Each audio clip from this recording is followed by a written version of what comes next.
Archon, this is the only chance you'll get all year. Guess it's a good thing Venti brought it up earlier. Otherwise, we definitely would have missed this year's Rite of Dissension. Might be today, might also be tomorrow. Look, we're already in Liyue, so let's go ask some of the locals. Oh, right, about the Archon Morax. Did you know the Mora that we use is named after this god? But it's seen as impolite for people from outside Liyue to refer to the Archon by that name. So we should refer to the Archon by the name Rex Lapis, like the people of Liyue do.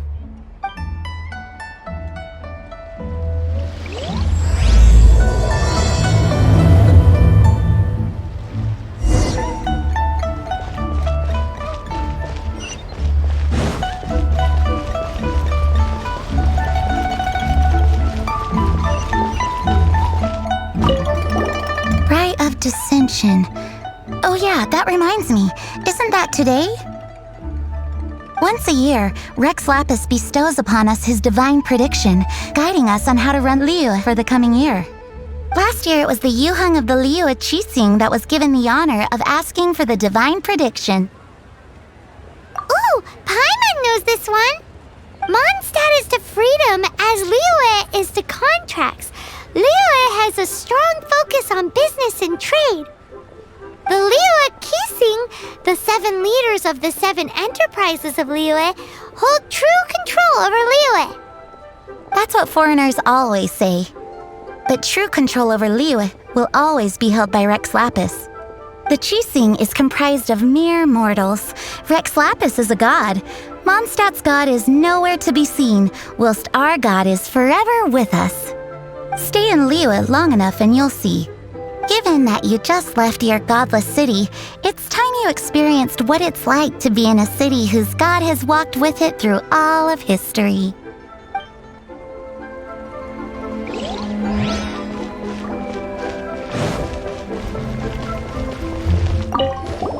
Oh, are you also foreigners here for the Rite of Dissension? To think I've lived in Liyue all these years and never come to see this before. I guess it's like they say, locals never visit the tourist spots. I wish you well on your travels. Liyue always welcomes you.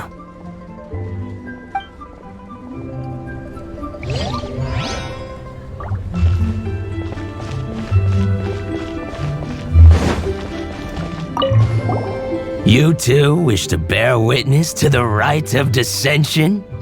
Me too. We all do.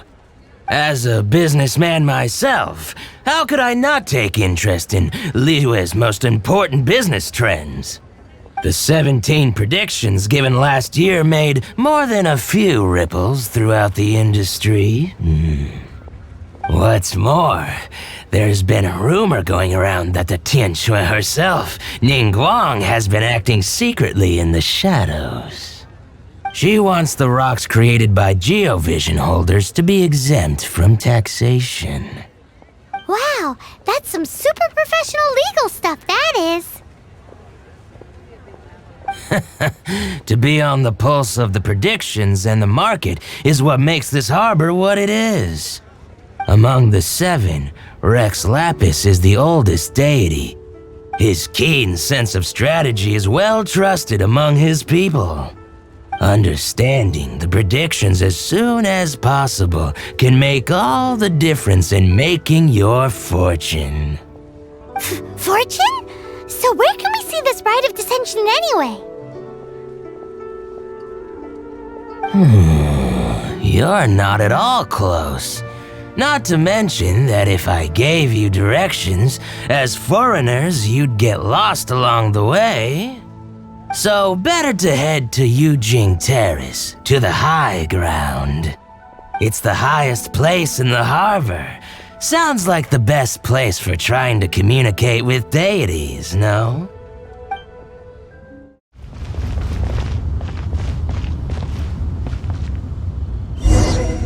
Whoa, look at all the people! We gotta get up front! here.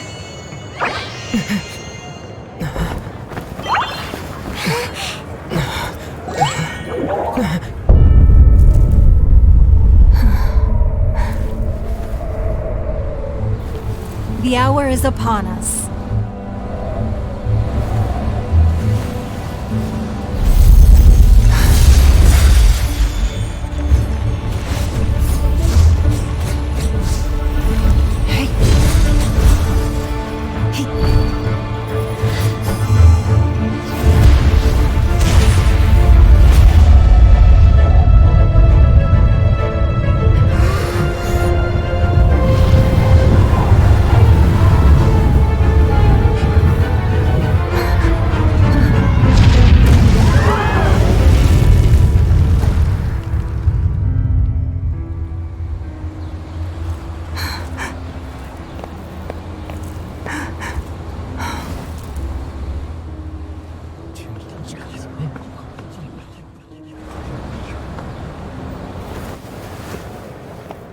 Rex Lapis has been killed. Seal the exits.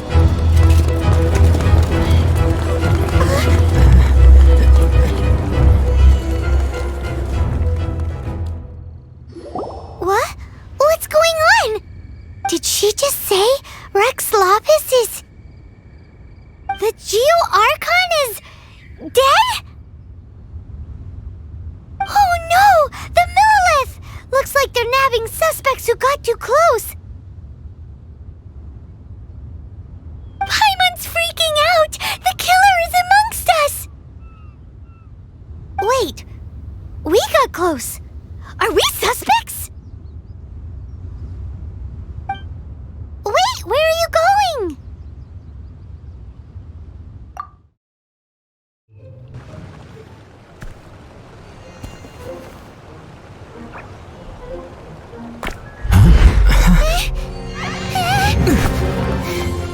They're here! Arrest them!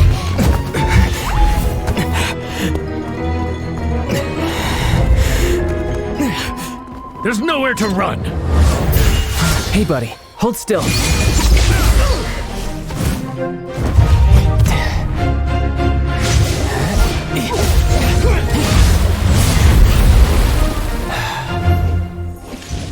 Stop! Stop! Come with me.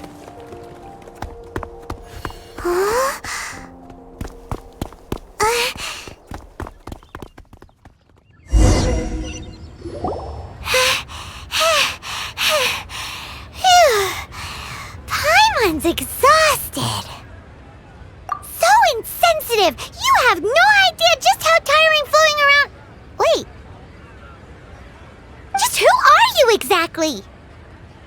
Call me Child. Child? What, so we're supposed to dote on you? No, not at all. It's an alias of sorts. In Mondstadt, I don't suppose you came across a Senora by any chance. Senora? Child? You're Fatui, one of the Harbingers! Oh, no. Don't worry. I'm not looking for a fight. Senora gave you quite the bad impression, huh? Pfft, that woman. Can't say I'm a fan either. Right. Let's forget all about her, shall we? I'm here to help you. Come now. Don't be like that. I'm not a bad guy. Oh, okay, perhaps I'm kind of a bad guy, but I'm not here to give you any trouble. Would it be too much to ask for you to keep the sword sheathed? I thank you for your knightly nobility. I heard of your deeds in Mondstadt, so I couldn't help but notice you during the proceedings back there. And because I had my eye on you the whole time, I know it wasn't you. Someone else was clearly behind it.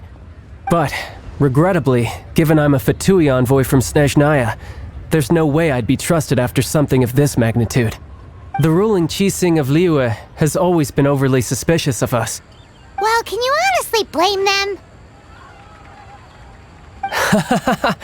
Guess I shouldn't try to deny that. Okay, sure. Maintaining a distance between strangers is probably a good idea. Either way, I'm already used to it at this stage. But right now, if you want to clear yourselves of any suspicion, you need to get yourselves to Northland Bank. Staying here isn't an option. As the old Liyue saying goes, the walls have ears. Northland Bank. Correct. This bank was opened here in Liyue by Snezhnaya. Though everyone knows Liyue is the most enterprising in Teyvat, Snezhnaya is not short of change either. Yeah, well, poorer nations don't seem the type to have diplomats that come around acting the way yours do towards the Knights of Favonius. Here, let me give you this. This is I'm not sure exactly. Sometimes all money can buy is things, and not a name for oneself. All I know is that it's a sigil. A sigil to keep the mighty and illuminated Adepti from bringing harm to you. Adepti? If you head north from the harbor, then west from Guili Plains, you will eventually reach a stone forest known as Jueyun Karst. The people of Liyue believe it to be the abode of the Adepti. Legend or not, they believe it. As such, offerings to the Adepti are made at its borders. Nobody dares venture in. But I have no need for believing, not when I know for a fact that the Adepti truly exist. Hate to admit it, but your Fatui intel seems alright. But why would we go looking for Adepti anyway? Oh, my little friend. There are plenty of reasons mortals seek the blessings of Adepti. Money, health, love. But you will go for justice. Justice? The Qi Xing will already have dispatched the Millelith. They'll be seeking out the assassin from amongst the onlookers. But how could a mere mortal kill a god that can sweep aside entire armies? Rex Lapis never gave up his power as a god. This level of crude response is beyond what is called for. How suspicious. Or to hide something else. Hard to say. Even now, the Northland Bank wouldn't be able to hold the Millelith off for long, but the Adepti can clear you of any wrongdoing. Liyue was founded by the Geo Archon and the Adepti. Of course, it was built by force. Look for them, and be faster than the Qi Xing's messengers, so you may give your version of events first. If there is anyone that can help you in Liyue now, it can only be the mighty and illuminated Adepti.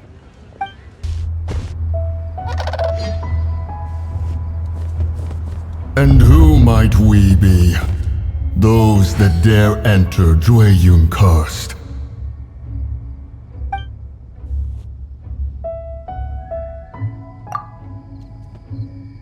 A sigil of permission. Many a season has passed since one was last in the presence of such an item. He before you is the mighty and illuminated Adeptus, Moon Carver. Speak, traveler. What business have you here? Actually... It's the assassin! They dared to flee here to Jueyun Karst. Sir, we've already stepped too far into Jueyun Karst ourselves. There's no choice. Apprehending the assassin is top priority. We must press on. Disturbing our borders. See them gone. One will not have interruption.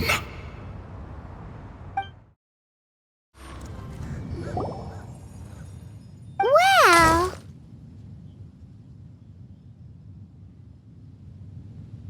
Preposterous. Preposterous! The Liyue Qixing. Utterly disappointing.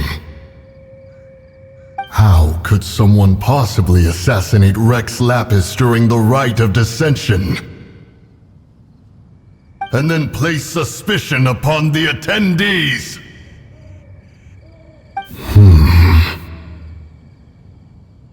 Traveler, of the unjust accusations placed upon you, one has become aware. The mind knows its answer, though one must consult with one's fellows, lest the mind be misguided. Go, take your sigil of permission. Carry with you a message. Mountain Shaper and Cloud Retainer can be found here. Only fate will decide if you shall find them. Only fate. There exists a conqueror of demons, a guardian Yaksha. Go to Wangshu Inn. There you shall seek him. Oh, this seems to be Wangshu Inn. Compared to Jueyun Karst, this place seems basic. Are we really gonna find an Adeptus here? Oh, he's not here?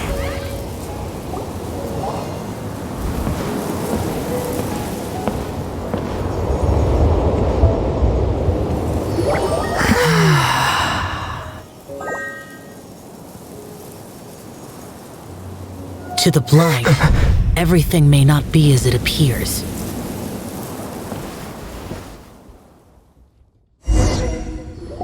A sigil of permission? You came prepared. Though this only prevents me from hurting you myself, doesn't stop you from getting hurt in other ways. Paimon doesn't get it. Too much contact with our world is breaking the rules. Mortal souls are not as robust as those of Adepti, nor can your blood carry this level of adeptal energy. It's for your own good. Leave. Now. Wait a sec! We came here to... Paimon's peeved! All he does is think about himself! Paimon wants to give him an ugly nickname. But if you tick off an Adeptus, the only thing you'll probably ever find in treasure chests is cabbages. Blech. Guess we should go ask the boss lady of the inn about just how she manages to talk to Adepti. Let's take a look. Paimon reckons he'll be on the balcony. Doubt we're gonna find him in the kitchen.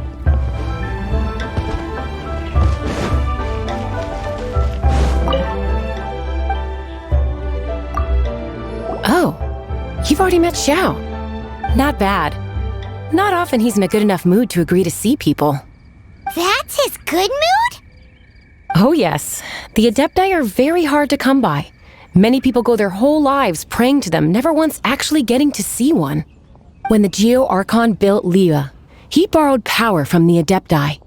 But most of them only know how to protect Liyue by fighting. So for many millennia, it has instead been humans who have led Liyue. You really know a lot, huh, boss lady? It's not boss lady, it's just boss. Anyway, seeing as you have the favor of the Adepti, things should be a lot easier. Well, if you want to know my opinion, if you keep Xiao in a good mood, things should be okay. Good mood? Can't really imagine what a good mood looks like for that vigilant Yaksha. Will be interesting, won't it? Come to think of it, I've never seen him smile either. How about this? You go see the chef for a bowl of almond tofu and a plate of whatever it is you're best at making. Almond tofu is one of the few human foods Xiao likes. The other dish is up to you. Up to us, eh? What do you think you're the best at cooking? Really hard to screw that one up, right? Straight on in. You two, again. Wait, don't go disappearing again! What's this? It's your favorite almond tofu, as well as this distant traveler's best dish, a satisfying salad. Quick, tell him everything before he finishes eating. Rex Lapis. How could this be? I can't imagine it. Though times have changed, I've never imagined a Liyue without him. The ruling Qixing. Just what role have they played in this? I will seek Mooncarver, Mountain Shaper, and Cloud Retainer. It is time they too made their decisions. Adepti do not turn on their responsibilities. I have my reasons to not want to be tainted by the mortal realm, but responsibilities are responsibilities. Our god is the god of contracts, after all. Wait! Paimon still has one last question. That Dusky Ming, she's... When conquering demons, on occasion, you can come across spirits who have never hurt anyone, yet are also not yet able to be moved on. So I asked the innkeeper and the boss if they could keep her here for a time. So really, Wang Shuin was looking after her. Really keeping a wide range of business going, huh? Hey, who put this table here? They've even set it ready for dinner. There's a wine jug and everything. Ooh, they even have the guests' names carved into the seats.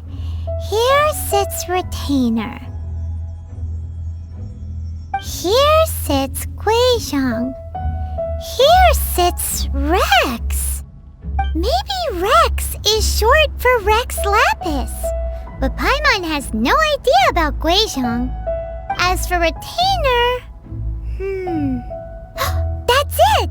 When Mooncarver was going through the names of his Adepti buddies, he said there was one called Cloud Retainer. So this must be where Cloud Retainer and the other Adepti have their dinner parties. How about we cook up some extra special dishes for the Adepti? We're sure to get Cloud Retainer's attention that way. But what do Adepti even eat anyway? Paimon has no idea. People must make offerings here all the time.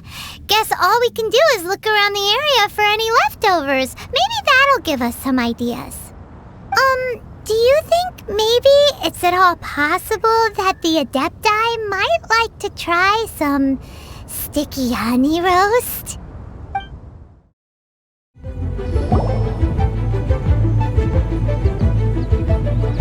One is most impressed.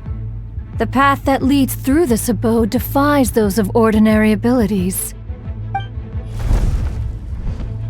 The one before you is the Adeptus Cloud Retainer.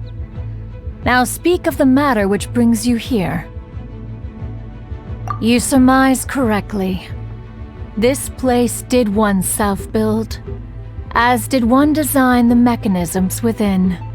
In fact, even Guizhong and Rex Lapis themselves found one's technological accomplishments to be worthy of commendation. This place is huge, and there are so many mechanisms. Do you really have this whole place to yourself? What's it even for? Did you build it as your private mechanism workshop or something?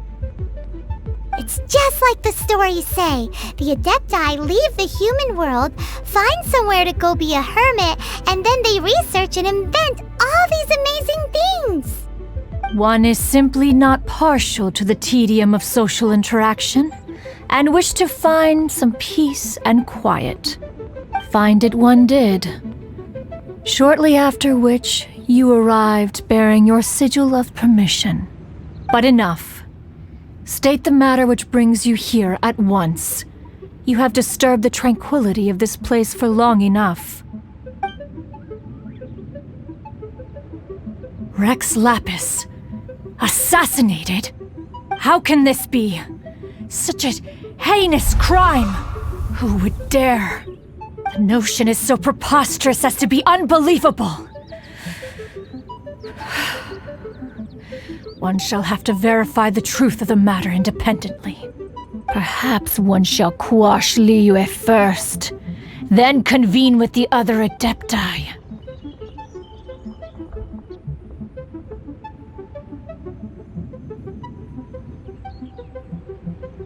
Wait, what?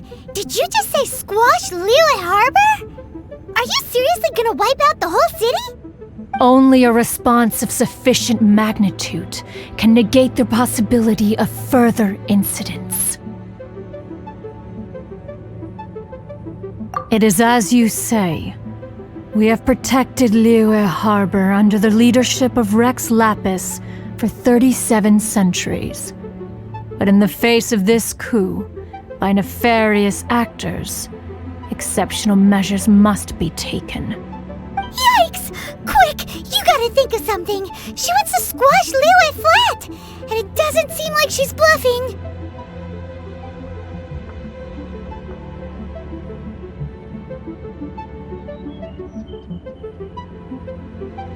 Exactly what Paimon was gonna say. We made all that delicious food and gave every last bit of it to you. We were hoping you might help Liyue out, not wipe Liyue out. Or at least let's, discuss it first. Can't hurt for you to get a second opinion. Contract? A cruel irony that you should appeal to the notion after the merciless murder of the god of contracts himself. The people of Liyue seem quite content to dispense with their contracts. They are quite adept at taking that which is composed of black and white and turning it gray. Nevertheless, since you come here in the name of contracts, far be it from one to abandon one's own contractual obligations. Least of all when you come bearing a sigil of permission. Rex Lapis infused these sigils with adeptal power when he first cast them. That power once aided humans in battle. Most of the sigil's power has long since worn off. It is but a keepsake now. This keepsake cannot be taken as proof of your trustworthiness. One must investigate the claims that you make independently. This, no doubt, is Mooncarver's very reason for summoning us. Your audience with the Adeptus before you is now concluded. Leave at once, and... You intrude upon the sanctity of Mount Hulao. You destroy the amber of my mountain. And you free a thief whose freedom is not yours to give. The thief's ignorance was an affront to the Adepti, but your actions are an abomination of the highest order. Wait! We can explain!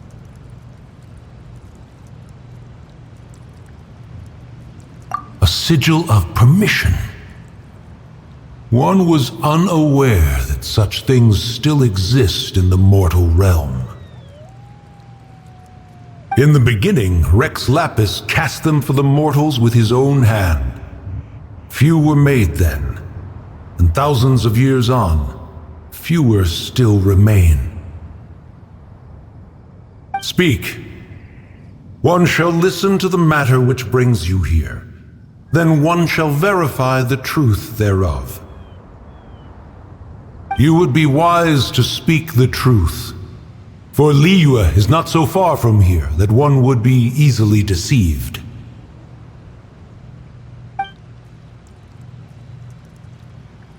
Rex Lapis, assassinated? At the rite of dissension? What mortal in Liyue, nay in all the world, would conspire to commit such foul treason? Or perhaps the more pertinent question is, what power in this world could aspire to achieve it?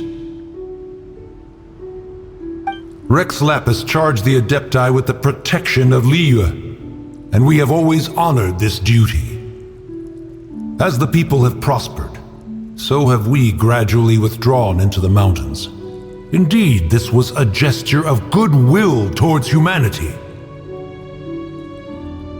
But now, alas, Rex Lapis, gone.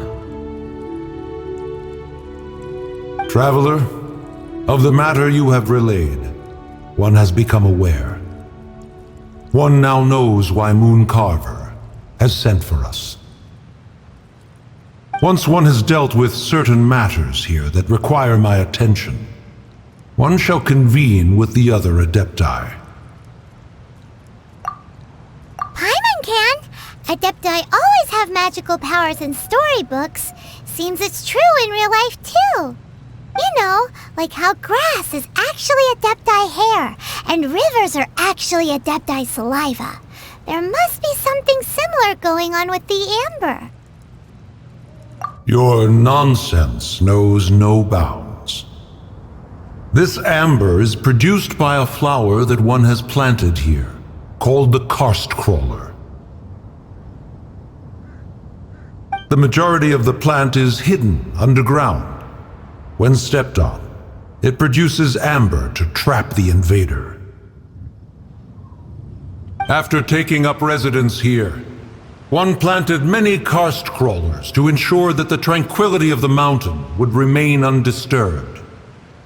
Over the years, they have helped to prevent many disturbances. But in the process, they have also trapped many curious things. Oh, so the amber is alive? Correct. Thus, one may not leave this place in its current state, for fear of the risk to innocent lives in one's absence. One will depart as soon as one has attended to this matter. One trusts that the manner of your departure will be swifter in nature. You finally returned. How was your journey to Jueyun Karst? I see. Huh. Moon Carver, Mountain Shaper, Cloud Retainer, Conqueror of Demons. Some of these names have never come up in the intel the Fatui gets hold of. As a returning gift, I too have information for you. Regarding the Archon's passing, the Liyue Qixing's response really has given me food for thought. They've announced that, as the true killer has not yet been found, they are not allowing anyone to pay their respects to the Exuvia. They've even gone so far as to try and cut off information. But with the right of dissension and all, even the Qixing isn't able to keep a lid on things. Exuvia? It's common knowledge in Liyue that Rex Lapis is also an Adeptus. The Geo Archon is also the god of contracts and is also known as the Exuvia, prime of the Adepti. The mighty and illuminated Adepti of today all signed contracts to protect Liyue way back then. Guess that explains why they're all so focused on Liyue's well-being. Naturally, they both have the responsibility and the aptitude for the job. If the ruling Qixing became unable to perform their duty properly, the Adepti have the right to take corrective action. The Geo Archon's spirit has risen, so why would the Qixing hide his vessel? Truly suspicious. Oh, right! He's the whole reason we came here! If the Liyue Qixing has locked up Exuvia and won't let anyone near, then our quest to find the Seven is already over. Oh, you're trying to find the Seven?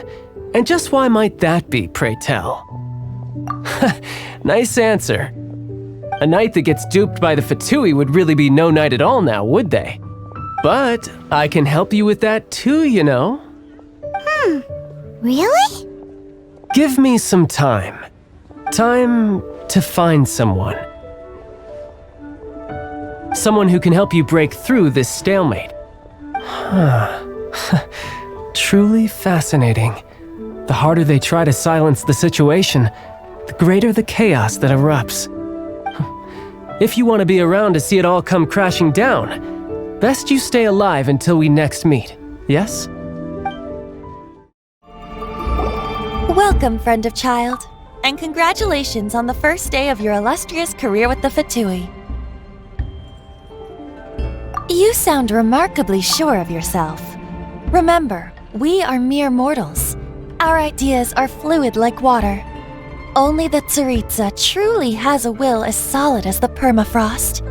But back to the matter at hand. Child tells me that he has upheld his end of your agreement. What agreement?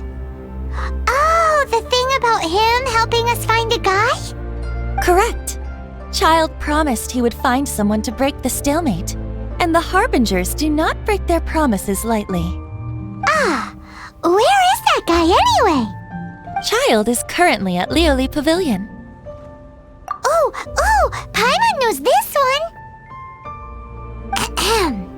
There are two styles of cooking in Liyue, known as Li style and Yue style.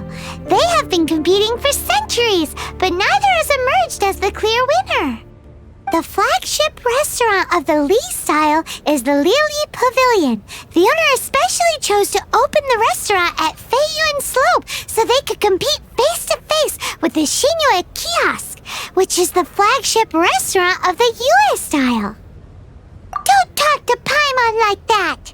Anyway, Paimon's hungry. Let's get moving.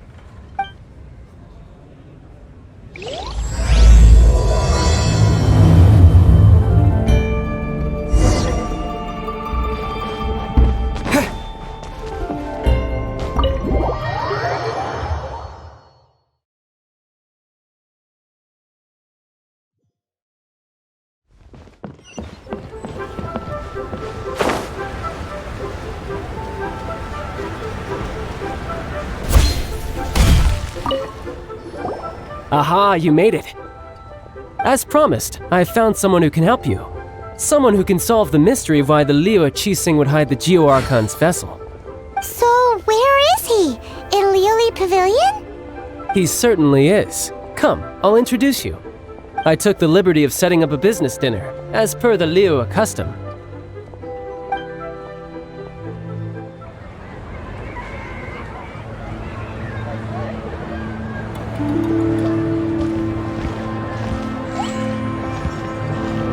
Welcome back, sir. You honor us with your patronage. Mr. Zhongli is awaiting your arrival in the room you booked.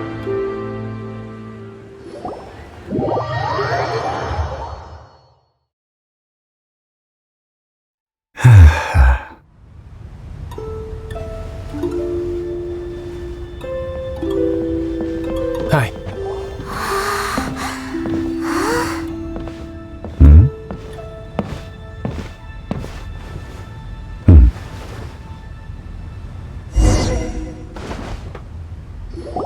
Allow me to introduce Mr. Zhongli, consultant to an organization known as Wang Sheng, and a trusted associate of the Fatui.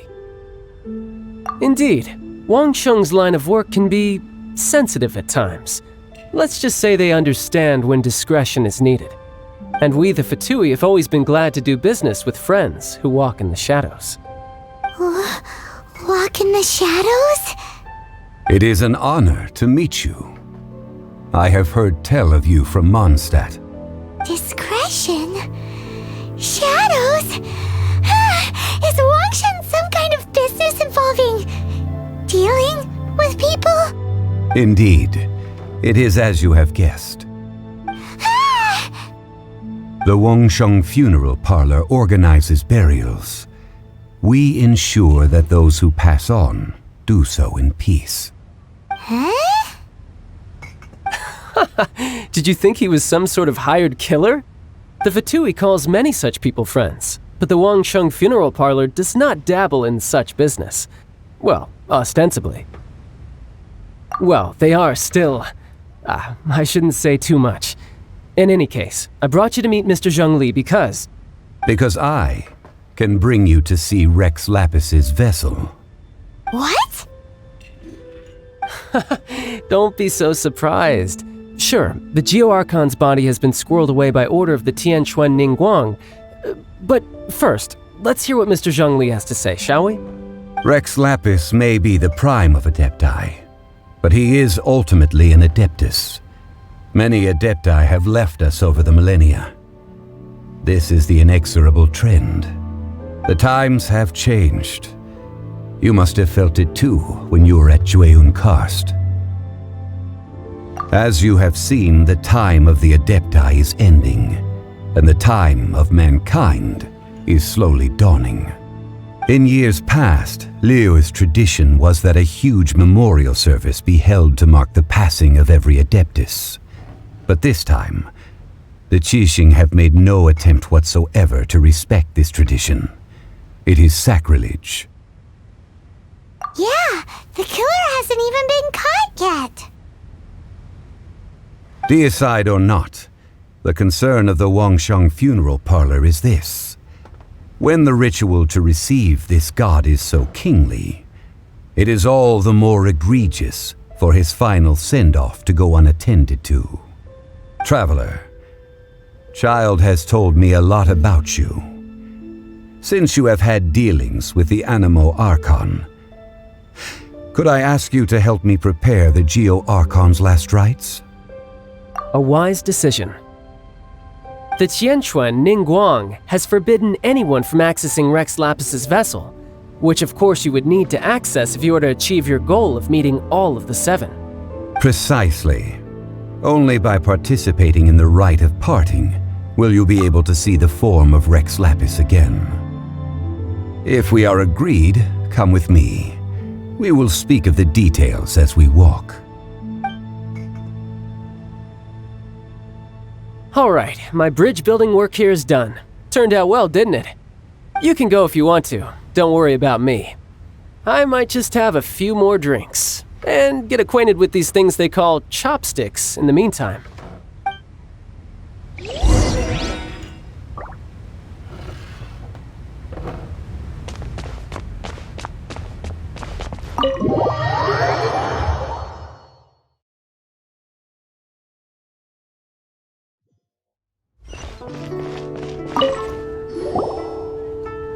After having experienced the land of the absentee Archon, traveler, how does it feel to know that our Archon and Adepti are here all around you in Liyue? I see. So you're that sort of person. It's not a bad thing. But I suppose you have yet to experience the substance of Liyue's 3,700 years of divinity. Organizing the rite of parting should prove to be an enlightening part of your travels. Liyue is the most prosperous of the 7 nations, defended by deities and ruled by the Qixing. As such, the diplomatic maneuverings of the Fatui have gained no purchase here. Ningguang of the Qixing has always been on her guard against the Fatui. That is in all likelihood why Child wants to make use of the Wangsheng funeral parlor's connections. Huh. What would Child get out of us doing the rite of parting anyway? I neither know nor do I wish to know. As far as I am concerned, the Fatui are merely financial sponsors. I only wish for Liyue's traditions to endure. These are the advance funds that Child has provided. If you use them up, you can go to him to apply for any subsequent funding. Wow! Well then, let us be off. The first step in our preparations shall be to obtain some prized Noctilucous jade worthy of a deity.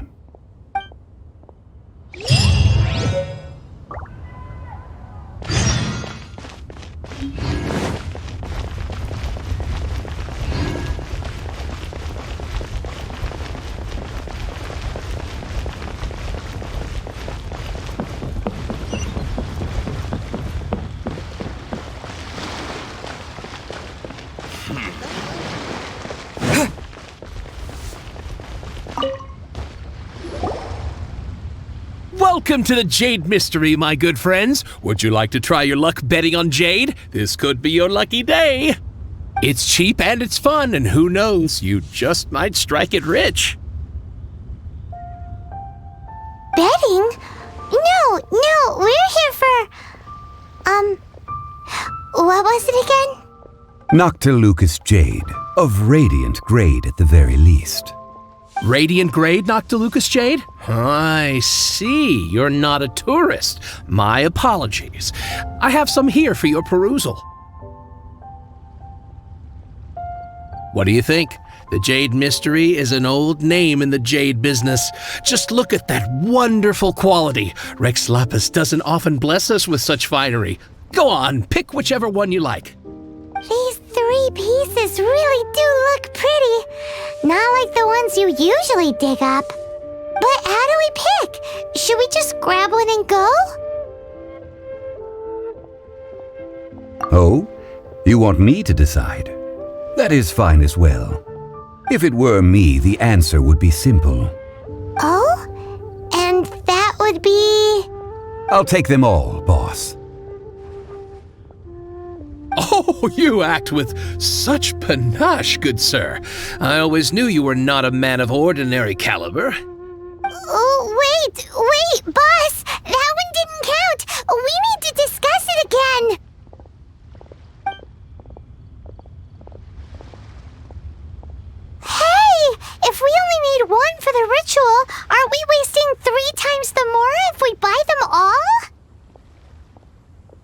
Oh, Mora. It is as you say. I suppose I overlooked this particular aspect of the transaction. Huh? How do you not think about Mora when buying things? If one must always consider Mora before acting, then in all things one is bound by Mora. What? All Mora is currency, but not all currency is Mora. What? Is this how the rich live? Well, he knows a lot about big money, but not a lot about big savings. No need to waver. Even when I am constrained by Mora, I have ways of working around my limitations. Evaluating the quality of Noctilucous jade is indeed very tricky. As crude ore, there is little difference in texture, lustrousness, and internal pattern between good and bad jade. Only after the item made using Noctilucous jade has taken shape will you be able to see whether it is up to par or not. If you return to those crafty merchants to quibble, they will counter by saying that your crafting bench is to blame, or that your heat control was poor. Whoa! To think it's that easy to get cheated! But there is a way to truly evaluate this jade, and a true insider would know it. A fool sees the pointer and misses the moon. What does that mean? If you point at the moon with your finger, a wise man knows that you are pointing at the moon, while a fool will only see the finger. The patterns, the facade, these are all the finger. Noctilucous jade is a mystical stone used to light up the darkness, and so its brightness is the important thing. It is the moon. Noctilucous jade of excellent quality would have superior pyroaffinity.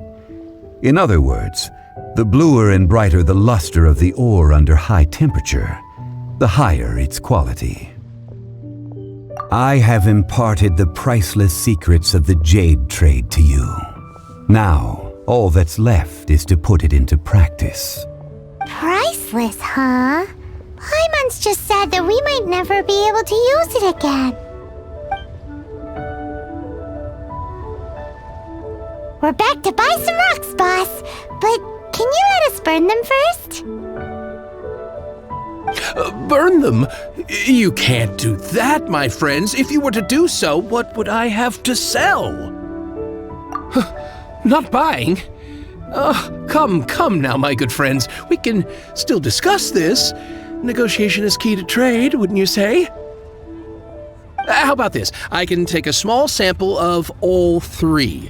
I'll take a bit of a loss. We'll count it as a friendly gesture. Don't worry. I know the rules. As long as we can prove that it is good jade, you will not take a loss. All right, take these as samples. I've carved them off with a knife and tagged them to boot. Aren't these too thin? Even paper's thicker. No, even a bug's wings are thicker. These are almost see-through. Stingy? I've already been very generous. Any more and you may as well have my neck. But wouldn't something this thin go poof if we held it to the fire? It can't be helped. Trying to deprive a merchant of his profits would be like forcing a ravenous wolf to vomit up the food in its stomach. Nonetheless, under the right conditions, these thin slices will serve. What sort of conditions? While we add the high temperatures using pyro, we can use hydro to reinforce it from within. This way, the samples will not disintegrate immediately. Oh, sir, to think you were this learned. Thank you for your understanding. Strictly speaking, asking for samples when we have not yet agreed to purchase the goods is unfair. Trade in Liyue must be based upon fairness. Well, guess we just need to find a place to try this out. You mean at Wanmin Restaurant? As long as we do it when she's not in. That would not do. It is a place where people come and go. They would be endangered if the elemental reaction were to get out of control. We cannot take such a risk. Oh, Paimon remembers? We once saw this big pot down at the Data Upa Gorge in the camp of the hilly churls from the Meaty tribe. It's real sturdy and should be able to take the elemental reactions. Now, let's pack those samples up and make a move.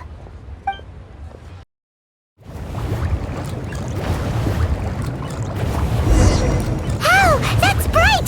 Too bright! That was the third Noctilucous jade, wasn't it? It was so much shinier than the rest. Let's go with that one. You're back, my friends. I've kept the goods for you. Which of them would you like?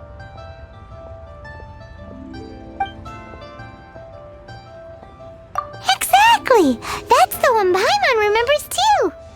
No problem. If you have your eye on this one, you can have it. Then we'll take a box of the third type of jade. Done. All the same, and pardon me for asking, but I'm curious. Whatever do you need this much top-quality Noctilucous jade for? I suppose it would not hurt to tell you. We need them to make implements for the rite of parting. Parting? Oh, dear. I'd heard the rumors, but had given much thought to them. This means that Rex Lapis really is... Oh, it's hard to believe. Even though the Jade Mystery has been in decline, we have always been under his protection. It is said that when our Lord lost his way while going incognito in the city 200 years ago, it was a spoon from the Jade Mystery that he had used to sample the local delights. Alas, all things must pass. Well, if this is to be used to say farewell to Rex Lapis, then I shall sell this to you at half the price. Are you sure? You didn't want to even give us an inch before. If not for our Lord's protection, this city wouldn't exist as it does now. No proprietor could earn money off such a thing. Oh, I'm sure Rex Lapis will feel your sentiment, boss. In the safe hands of the Liyue Chising and good honest merchants such as yourself, I for one believe that Liyue will continue to prosper as it always has done. All right. Thank you, my friends. What's with me getting all sentimental like this? I'll practically be giving away all my fortune at this rate. Now that we've made our choice, let's take this Noctilucous jade back. Hey, wait a minute. He said it was half price, not that we could leave without paying. Oh, right. I'm sorry. I must have forgotten to do that too. Let me see. As I thought, I didn't bring any. Any what? Mora. My apologies. Another oversight on my part. Oh, that won't do. This isn't some small sum. Oh, wait. Didn't Child give us some advanced funds earlier? That's a relief. Have a look, boss. Is it enough? It's fine. Just enough for half price. Though to be honest, it'd be all right even if the sum wasn't quite enough. Well, it's settled then. Let's take this jade to Yujing Terrace. That's where we plan to hold the rite. Look at you bossing everyone around. You didn't cough up a single mora. It seems that we must. I will keep that in mind. Thanks, both of you. Protect you and fortune find you. We can leave the jade here. I have already called for a jewelsmith to shape them into the implements that we will need. Ah, yes. I have yet to go and see Child.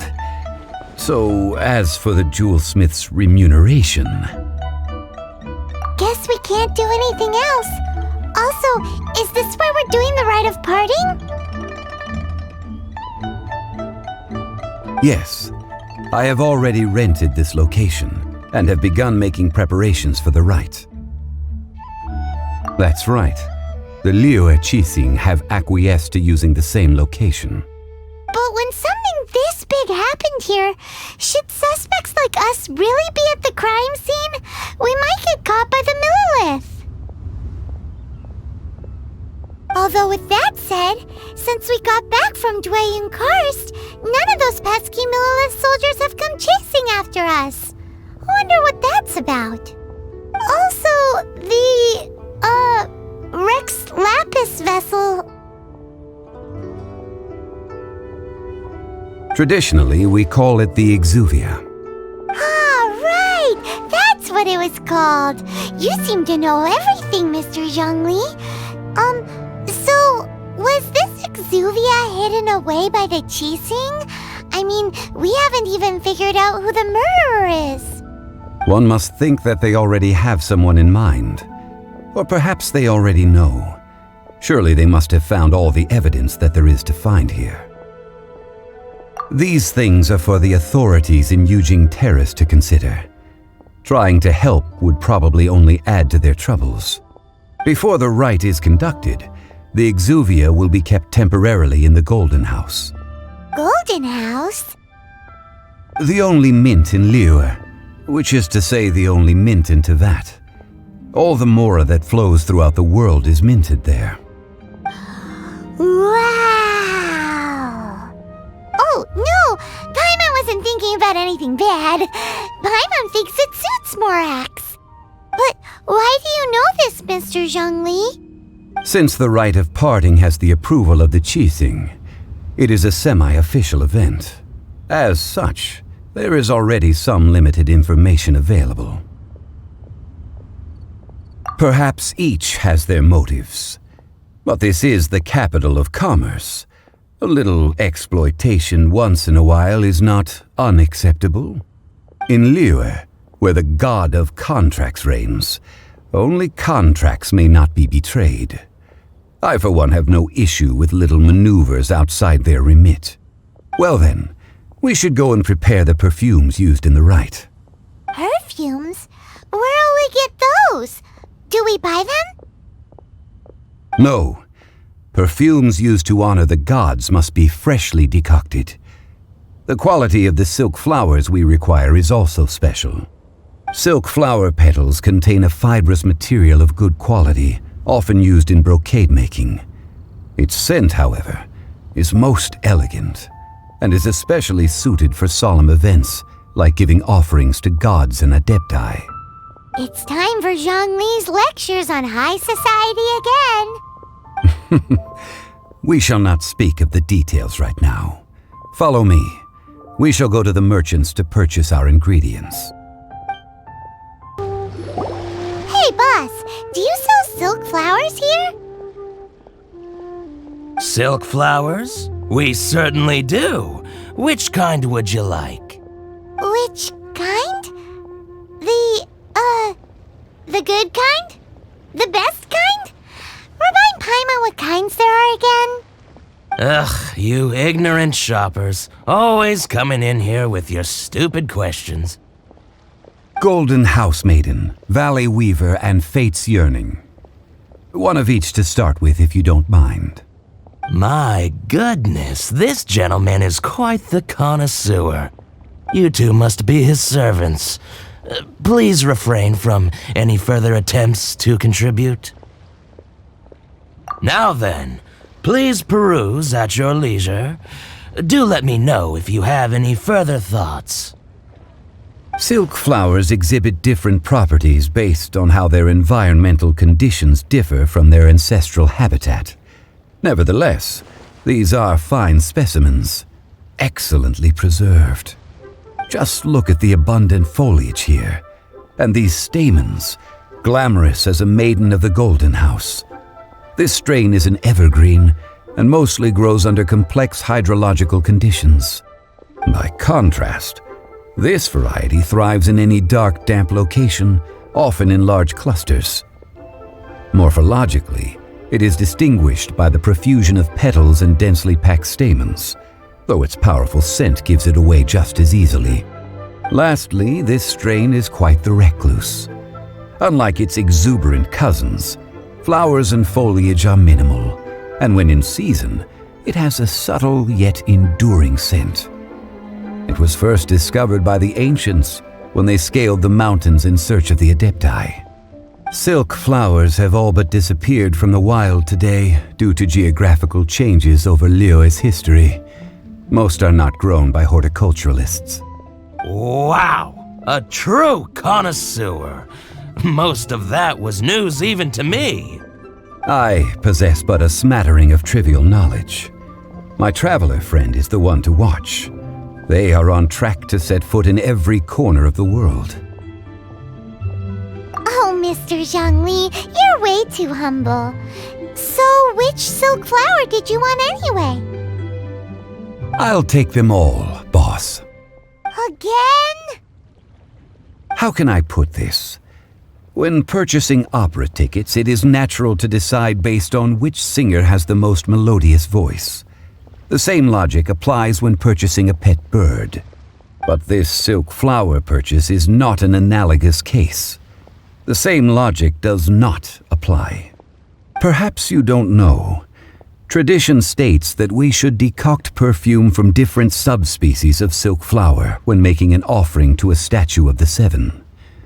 Rex Lapis will then make his own choice between the scents. Like several other tedious and complicated traditions, this one has become simplified over time. But this is the only rite of parting to take place for one of the seven in 3,700 years. As such, I do think we should honor tradition down to the last detail in this case. Now that's settled, a question. Do you have any mora on you? You forgot to bring money again? Zhongli. If I may interject, did I hear you say that these flowers are to be an offering to the Lord of Geo himself? Yes, in a sense. Gosh, well, why didn't you say so? I heard the awful news about what happened at this year's Rite of Dissension. It would be bad luck to say it out loud, but I've been worried about our dear Lord ever since.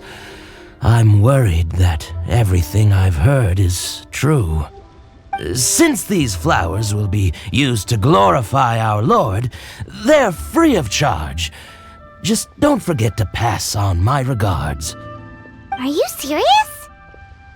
Why wouldn't I be? I would be nobody if not for Rex Lapis. If he hadn't written those poems in praise of my wares, they'd only be worth a fraction of what I can sell them for today. Huh. So much folklore here revolves around Liyue's deity making cameo appearances in support of local businesses. Thank you, boss. I think I speak for all of us when I say that your generosity has saved our skins. Our skins? You were the one who forgot to bring money! Please, it's the least I could do.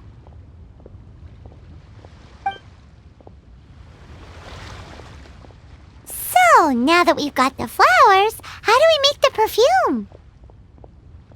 Ideally with the help of an expert.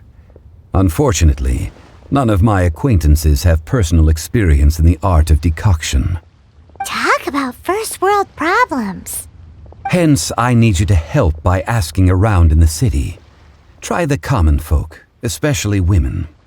So this time we get to go around town looking for nice-smelling ladies to talk to? Paimon likes this job. I will wait for you near the statue of the seven. Meet me there when the perfume is ready. Lan, we need to ask you for a favor. I stopped accepting commissions a long time ago. Sorry, you two, but you'll just have to ask another adventurer. Oh, it's not that kind of favor. It's just a teeny tiny thing. Wow. Just wow. I'm just going to assume that you're either joking or being sarcastic.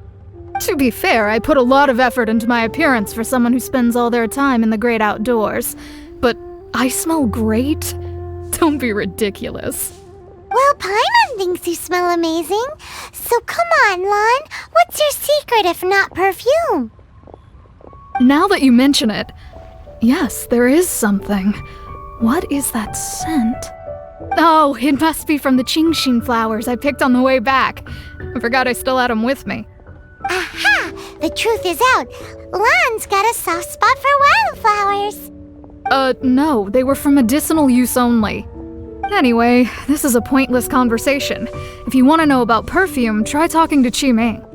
The fortune teller, right? Paimon remembers she smells pretty good. Thanks, Lon. See you around.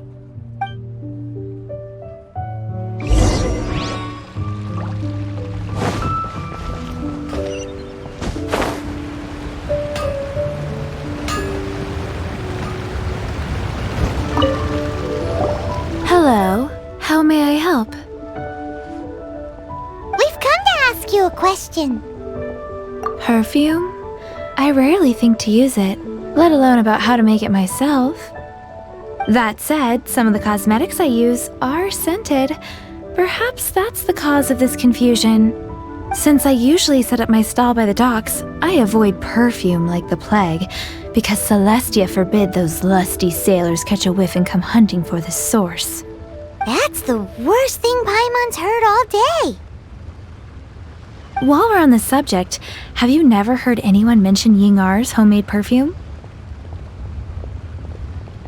Yingar? Oh, as in scent of spring, Yingar? Yes, that's her. Many a rich family's daughter has gotten her to make perfume for them. Apparently, her homemade product is better than anything you'll find on the market. Great! This is just the intel we need. Finally, we're getting somewhere.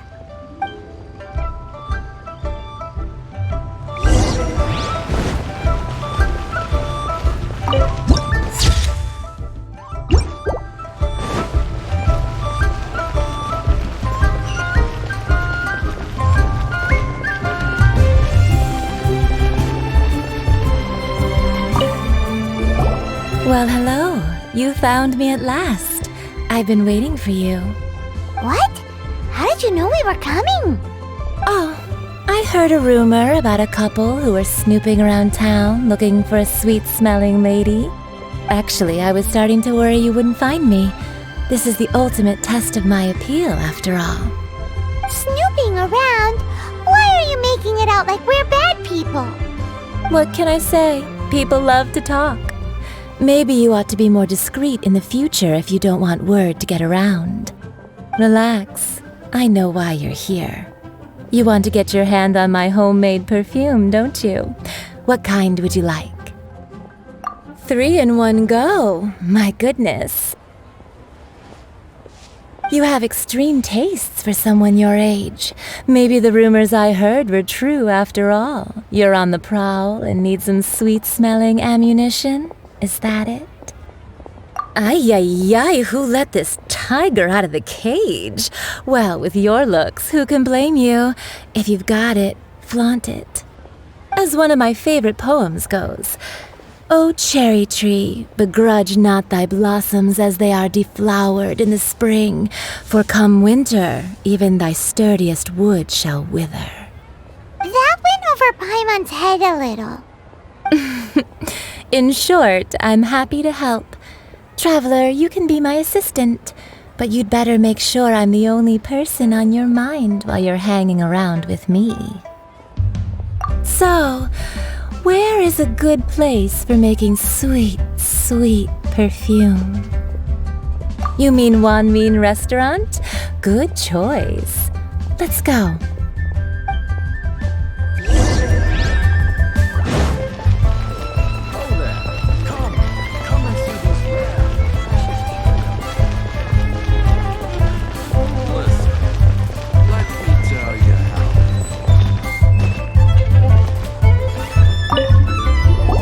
I've had a word with Chef Mao. We can start work now. Are you ready to please me? What did you say? I meant make me proud, as my assistant. obviously. While I'm setting up, you can go and fetch some water.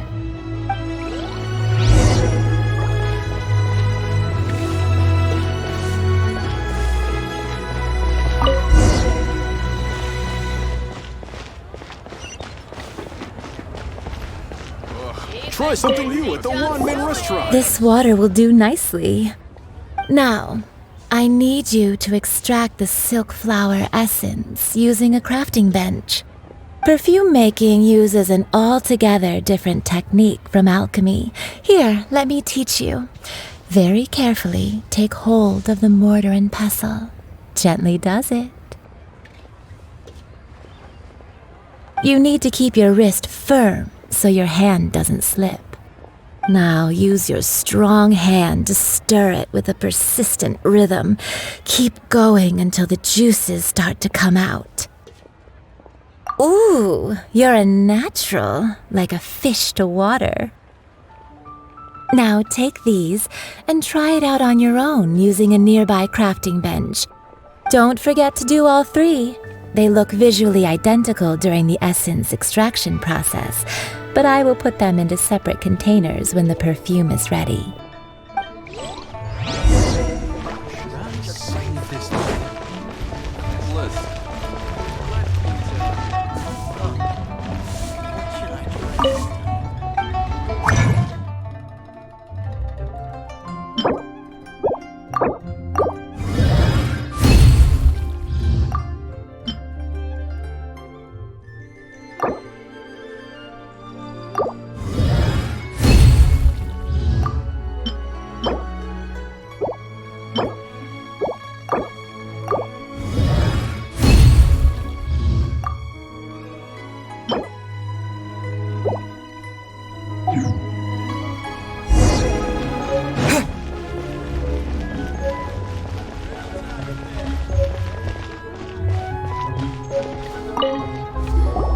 Wow, this is some exquisite silk flower essence. On to the next stage, the most important one of all. The essence is placed into water and simmered over a low heat until most of the water has boiled off. You must take care to control the heat during this process. If the temperature goes too high, it will affect the scent. So please focus on controlling the heat. This is the final step. Don't waste a drop of that essence now. We want all of it in there.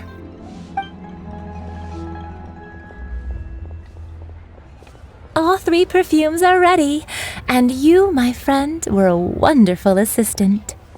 A testament to the lengths you will go to for romance. It's so rare to see nowadays. Wow, you actually remembered my throwaway comment. You know, you're cuter than people give you credit for. If I didn't have my guard up, I can see how easily one could be taken in. Anyway, shall I give you a brief overview of each scent? It might just help you match the right scent to the right occasion. Paimon wants to hear this. This first one is sweet as candy, straight out of a fairy tale. Younger women will love it. The second one is for those with more refined tastes, the first choice for daughters of high society. Finally, the third one has a soft but lingering scent, like a mist that captures the last light of dusk. Mature women adore this one. All clear? Don't get them mixed up now. You'll ruin the mood. Good. Be sure to come visit if you ever need help with anything, okay? I'll leave you with some parting words.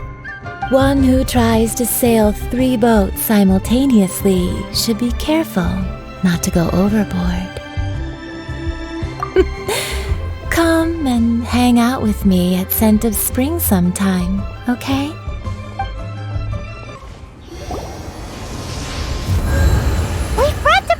Mr. Zhongli? Did we take too long? You were just staring up at the statue.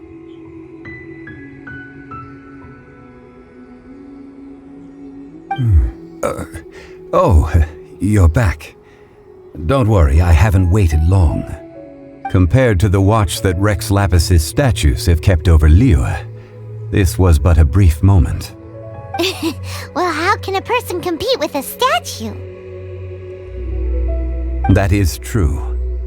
Well, have you brought the perfumes? 3 sets, and not 1 less. Thank you both. Let us offer them up. This is the first kind of perfume. Miss Yinger said that it's sweet as a dream, and it's liked by younger ladies. This is the second kind. It's got an elegant smell, and the daughters of high society love it.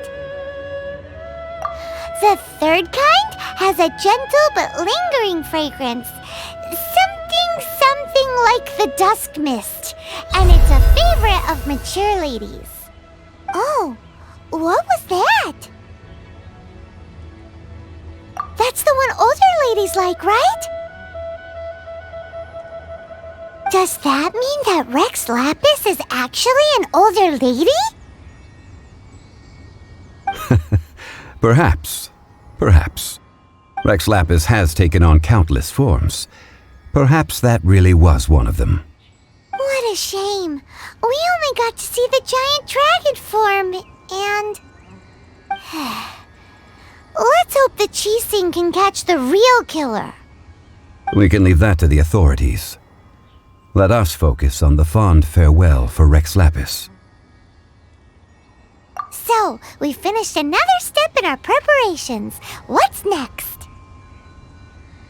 Next, I would like the two of you to help me borrow the cleansing bell. Cleansing bell? At present, a friend of mine named Madame Ping is the guardian of the cleansing bell. She lives near Yujing Terrace. If you ask her, she will know what to do. Sure, but aren't you going to come with us?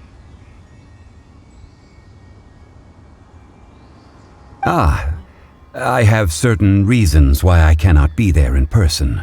Please, do this for me. Man, why has he gotta be so secretive this time?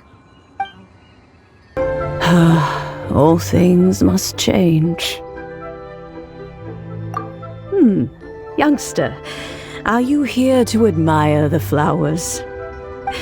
But it's a shame. These glazed lilies have almost all wilted. What happened to them? Back in my day, people said that glazed lilies can read human hearts. If they heard beautiful sounds like laughter and singing, they would also bloom joyfully. But if they heard too much wild gossip or slander, they would quickly wither away. So that means these flowers feel what's happening in Liyue? Yes, the rumors of Rex Lapis's death are no small matter. They are everywhere. Some say it was a Fatui plot. Others say that the Qixing made it all up. And still others think that which lies in the deep is breaking free. This harbor is like a mountain of dry tinder. One spark, and the fire will consume us all. Well, I shall say no more. This old woman's grown too old and naggy. Did you have something to say, youngster? Ah, that old trinket. I remember it being here with me, but I've grown old. I can't quite recall where it is exactly. An old friend of mine used to wear it on his person.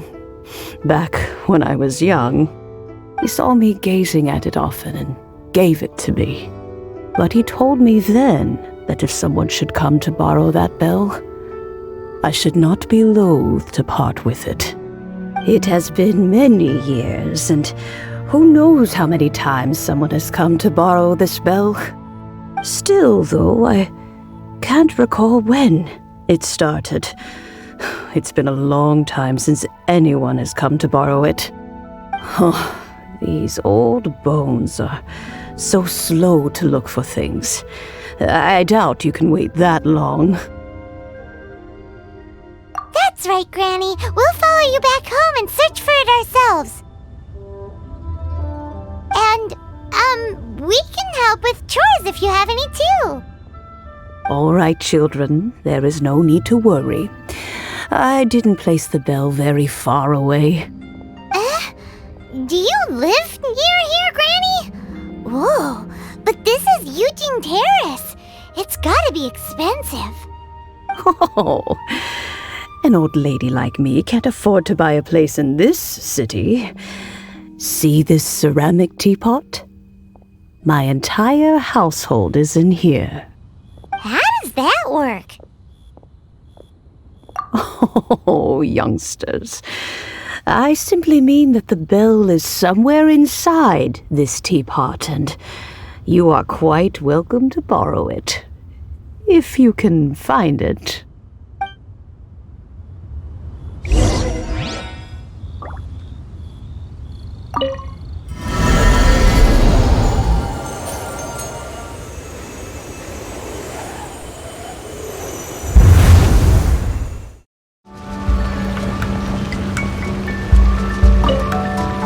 Oh, you found it. Youngsters are so quick on their feet. Oh, now, let me see.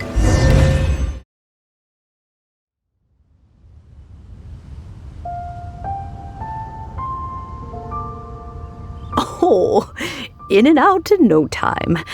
You youngsters really are quick. An adeptus. Oh, I haven't heard anyone say those words in earnest for a long time. As to whether I am one or not, child, surely you already understand. Paimon kinda knows what you mean, but is also kinda confused. Are you really giving us the bell just like that, Granny? Don't you think it's weird? Something's just happened to Rex Lapis and then we come running up asking for it? Oh, don't be silly. Liyue Harbor has been through a great deal in its history. In that time, it has seen the departure of countless adepti. But no matter what, we have always performed the rite of parting first before any other matters. To cry, "Catch the murderer," at the top of one's lungs, but ignore the rite of parting. That, to me, is what is wrong-headed. Now that you have come to borrow the bell, I guess that perhaps an old friend of mine has finally decided to take matters into their own hands. So, why would I be unwilling to lend you the bell? Oh? Well, if it came to that, they would find a certain old lady knocking at their door. We haven't met in a while anyway. It would be nice to share a drink and chat. Well, you must have things to do. Since you have the bell, you should return. Oh, and do tell the person who sent you that if they have time, they can come over for tea. I don't have much to offer, but you can always count on an old lady for a pot of tea. We will. Thanks, Granny. Indeed, this is the cleansing bell. It's in good condition. Let's place the perfume we've prepared inside.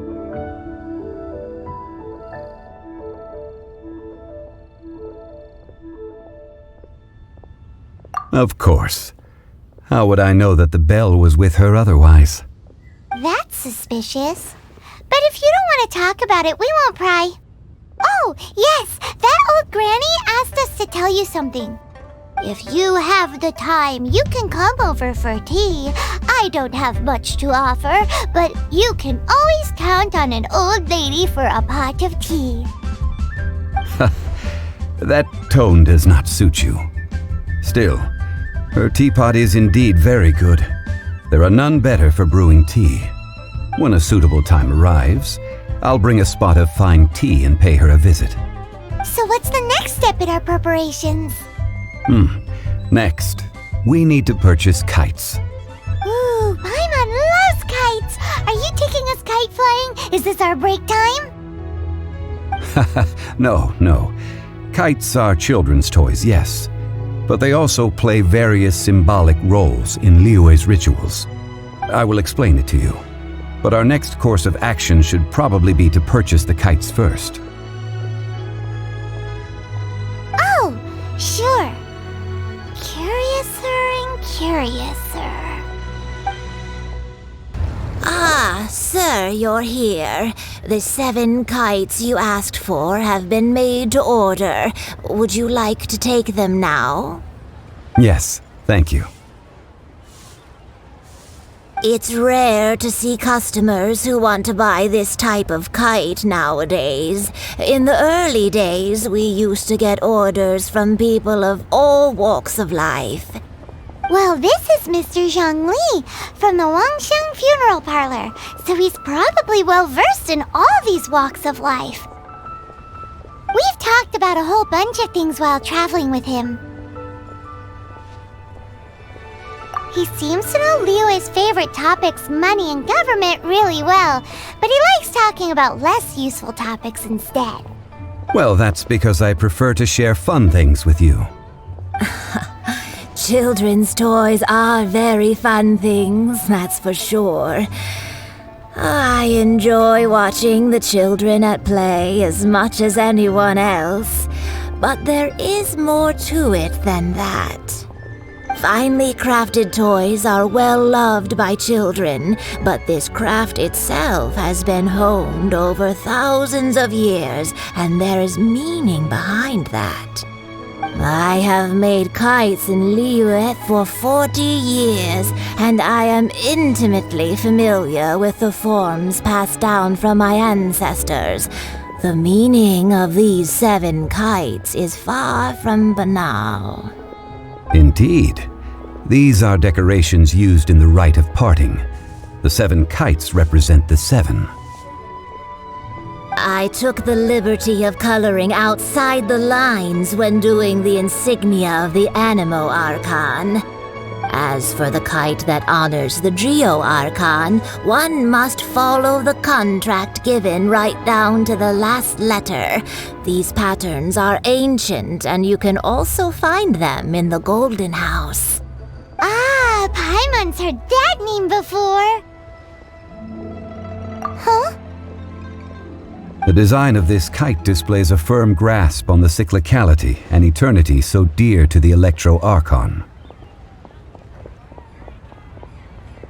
These markings of tree and leaf pay due honor to wisdom and the passage of time. All this on a single kite. Truly astonishing. Justice flows across the surface of the waters. War rages like a flame. As does that which the Cryo Archon once... Yes, these details are masterfully done. The compliments of a learned man truly are pleasant. Well then, Granny Shan, I shall take these back with me. As for the payment... Well, allow me.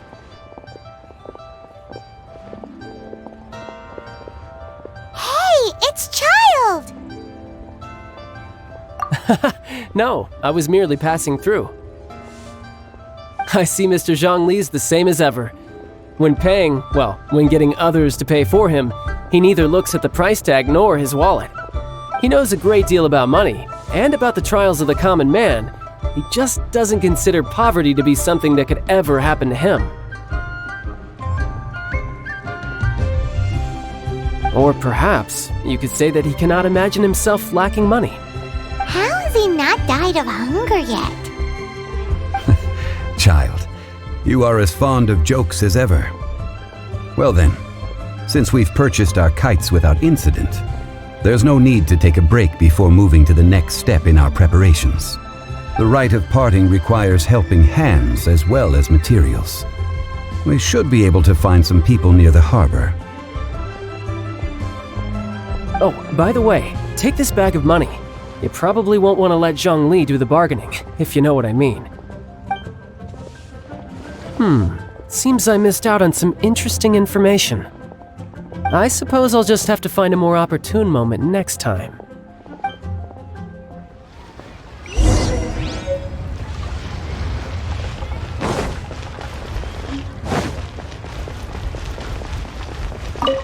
Hiring help? Sure. But let me just say first that I'm a reserve member of the Adventurers Guild. I take adventuring commissions, but I don't do anything clerical. Adventure? Venturing into the mountains to capture a few crystal flies seems adventurous enough. That's not hard. Almost a bit too easy for a reserve adventurer. Never mind. I'll only charge you 15,000 Mora. What say you? A most fair price.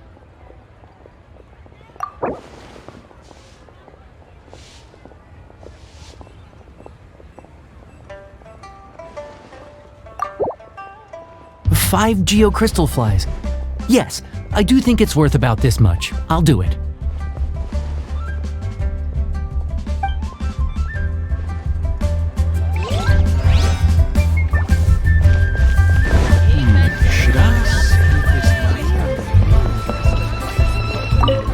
A full day of odd jobs at Yujing Terrace.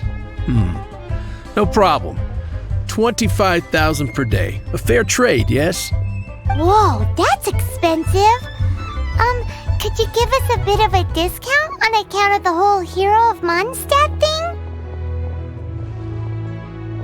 thing? Hero of Mondstadt? Never heard of them. Well, you may never have heard of this hero, but it seems you've heard of Mora nonetheless. Thus, I will simply pay the whole sum.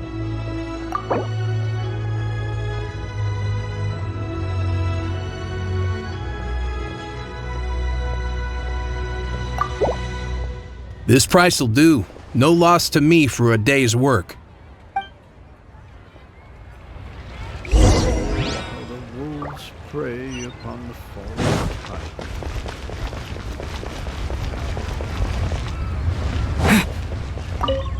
Oh, help? Sure. I, Tick, always put in 100% effort into everything I do.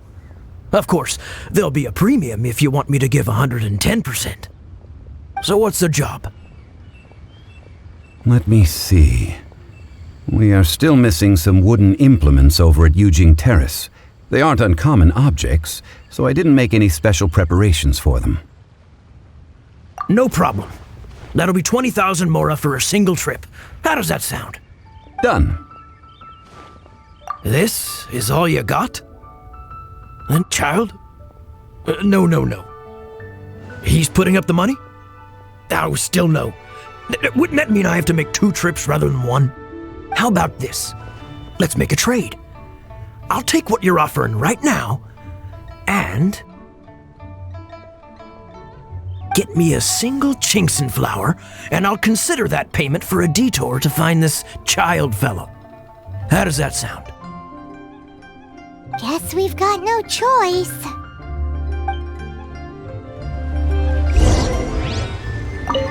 Have you brought the goods? Hey, that's pretty good. These things are pretty rare, and I have no idea where I'd find them. With this Chinkson flower, I should be able to pacify my daughter tonight. I'll make sure the work is done before I return home.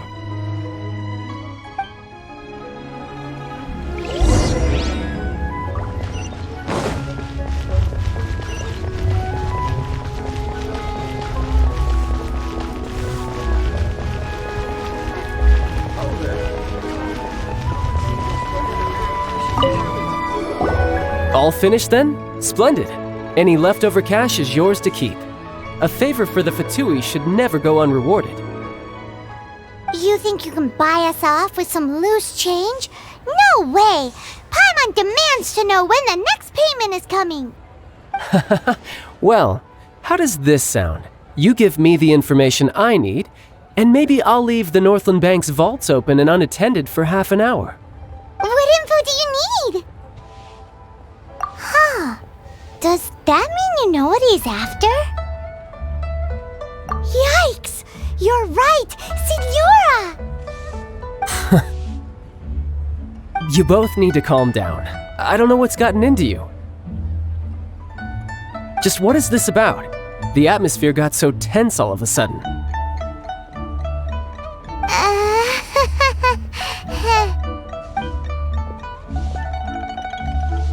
Next, we need some everlasting incense. For this, we need to go to Boo Boo Pharmacy, the finest pharmacy in all of... Is everything okay? Everything is fine. I was just informing them that they need not return the surplus Mora. Now, if you'll excuse me, I must be going.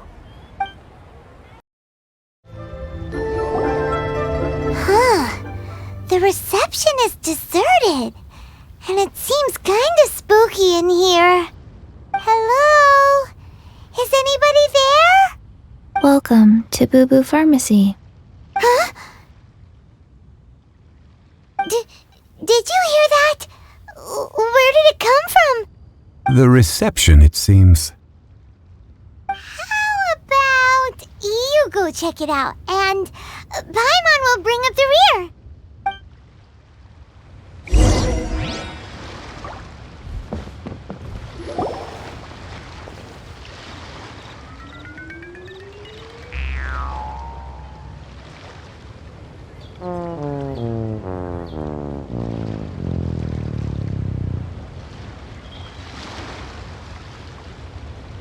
Oh, there you are! But you can't even reach the counter. Ah, Paimon thinks you might be right. Look at the talisman on her forehead. Welcome to Boo Boo Pharmacy. I am Chi-Chi. Once upon a time, Chi-Chi died. Then, Chi-Chi was saved by the Adepti. Now, Chi-Chi is a zombie. Something like this would be unimaginable in Mondstadt. Hello, little girl. Do you sell everlasting incense here? Excuse me, sir. Did you bring your prescription? Surely no prescription is needed to purchase everlasting incense. It's not a controlled substance. Chi-Chi can get your medicine, but only if you show Chi-Chi your prescription. These are Chi-Chi's orders from Chi-Chi. Zombies are limited to acting within the confines of their orders. And somehow in this case, the zombie issues her own orders to herself. My dear Chi-Chi, we didn't bring a prescription, I'm afraid. But we do hope that you can still help us find some everlasting incense. Okay then. How did you manage that? But Chi-Chi helps you. You help Chi-Chi. Only fair. Since when do customers need to do favors for customer service staff? Never mind. Just think of it as a peer-to-peer transaction. That way everybody wins. Sometimes in Liyue, the art of the deal is simply about victory via mental gymnastics. Go to Mount Tianheng, find the Guizhong Ballista, and hunt a cocoa goat. Please and thank you. Guizhong Ballista. I have heard of this device before. It's a kind of crossbow turret, installed on Mount Tianheng by an adeptus in the distant past, an early mechanical device. Located in Tianheng Pass, it was designed to automatically fire at large monsters, protecting Liyue from external threats. Mr. Zhang Li really knows Liyue inside out. Apparently not quite. This is the first I have ever heard of the cocoa goat. The cocoa goat is a legendary animal, an adeptabeast. Did you want to add anything else, or...? No, just that the cocoa goat is a legendary animal, an adeptabeast. What it looks like, don't know. Where to find it, don't know either. Where it came from, also don't know. Very well then. Let's start by investigating near the Guizhong Ballista. Perhaps we will find some clues. What the heck is a cocoa goat? It's huge! Paimon can totally believe it took an Adeptus to build this. But how do you operate this thing? Just think how much strength you would need. It is currently inoperable in any case. This device is broken. Aw, what? It broke? After millennia of wear and tear, even Adepti contraptions are difficult to maintain. So what are we gonna do? Quick, Mr. Zhongli, use your unlimited high society knowledge powers! You almost make it sound like I'm some sort of bourgeois parasite whose only utility lies in providing quaint pieces of trivia on demand. That said, let me think for a moment. Ah, yes. Spare parts were made for the Guizhong Ballista when it was first built, in case it was damaged in battle. As I recall, there is a military supply post from that period somewhere inside the pass. If we can retrieve the spare parts from where they are stored, we may be able to repair the Guizhong Ballista. One just needs to understand the basic working principles of the device. So, what you're saying is that you actually understand the working principles? I have a smattering of knowledge on the topic. With the parts in hand, I could at least tinker with it. Ah, these parts look useful. One moment. I will try to repair the device. It is done. The Guizhong Ballista is more intricately designed than I thought. Ooh! Now how do we turn it on? It's easy enough. We simply need to do this. Look, it even has a scope. Over here we have nothing. And over there, more nothing. Hey! Just what do you think you're doing? So you fixed up this turret because you're planning to do what, exactly? Not a turret. A Guizhong Ballista. Also, kindly state your name before you ask a question. It's just good manners. Ha! Are you blind or something? You're looking at the leader of the treasure hoarders, old man. This area's supposed to be chock full of hidden treasures, but you can't get anywhere near them with this thing keeping watch. It might look like any other mechanical device, but trust me, it's got a mind of its own. Last time we approached the mountain, it nearly skewered one of our guys. A few of us risked our lives to disarm it, which amazingly we managed. And then we turn our backs for 2 seconds, and you've already gone and repaired it! The next thing you'll be repairing is your faces, and that's if you get out of this alive! Tut tut. Vandalizing the legacy of an Adeptus for selfish gain. Disgraceful behavior. It is not we who need reprimanding, but you.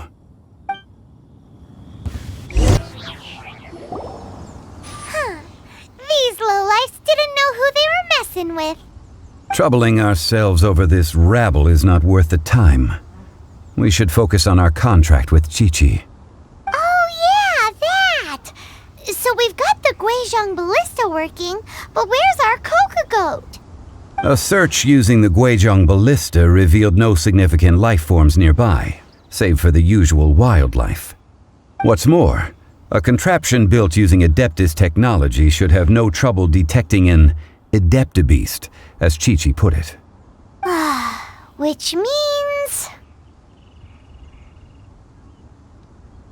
Paimon wouldn't go that far. We did something positive, right? We won't solve anything while standing here and racking our brains. Let's return to Boo Boo Pharmacy, explain that we could not find a cocoa goat, and review our next step. Good idea. We did our best, and that's what counts.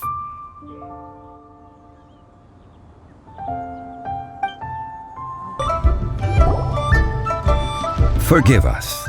We were unable to fulfill our end of the contract. We found no trace of the cocoa goat Adeptabeast of which you speak. What a disappointment. Don't worry about it. but I feel very disappointed. Aw, poor Chi-Chi. Why does Paimon feel so guilty all of a sudden? Cocoa goat milk is tasty. So tasty. Much better than normal goat milk. Only an Adeptabeast could make such tasty milk. I'm sorry. I have a poor memory. I cannot remember the name of the milk. That's why I wrote it down. Where did I put it? Ah, here. This is the name. Coconut milk. Huh?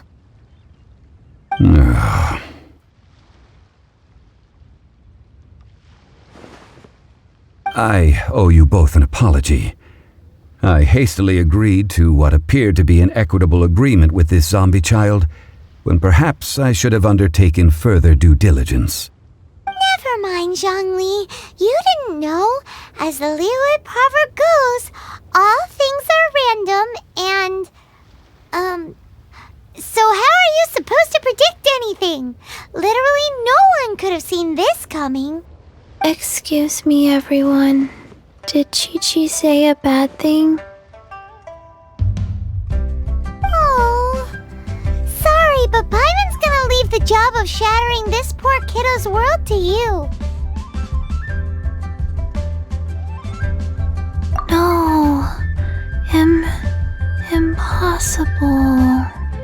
Seems Chi-Chi took this pretty hard.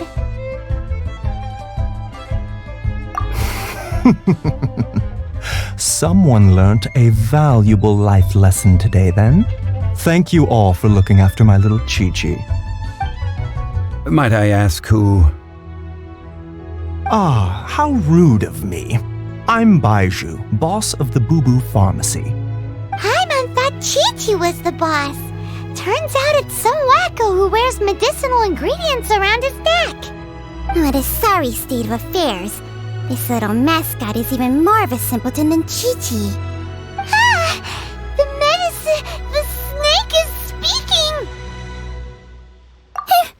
I prefer to stay silent, but faced with strangers, I must speak, lest you mistake me for an escapee from the medicine cabinet, for I am a living, breathing serpent! Don't mind Chung Sheng. She's a good girl, really. As for you three, communal chaos causing with Chi-Chi aside, what business brings you here? Do you sell everlasting incense in this fine establishment? Everlasting incense? Why, of course we do. Whew, at last! Things are finally starting to come together. 3 million mora. Top quality. Guaranteed. You might as well just rob the Golden House! Oh, but the Cheesing have taken it over for now. Security will be tighter than usual. 3 million. An innocuous number in and of itself, though practically speaking, it could be a hard sum to come by. It's a crazy number. We'd never be able to make that much mora. And as for Mr. Zhang Li, he's around 3 million short. This is correct. What are we gonna do? Is this the part where we go crawling back to child?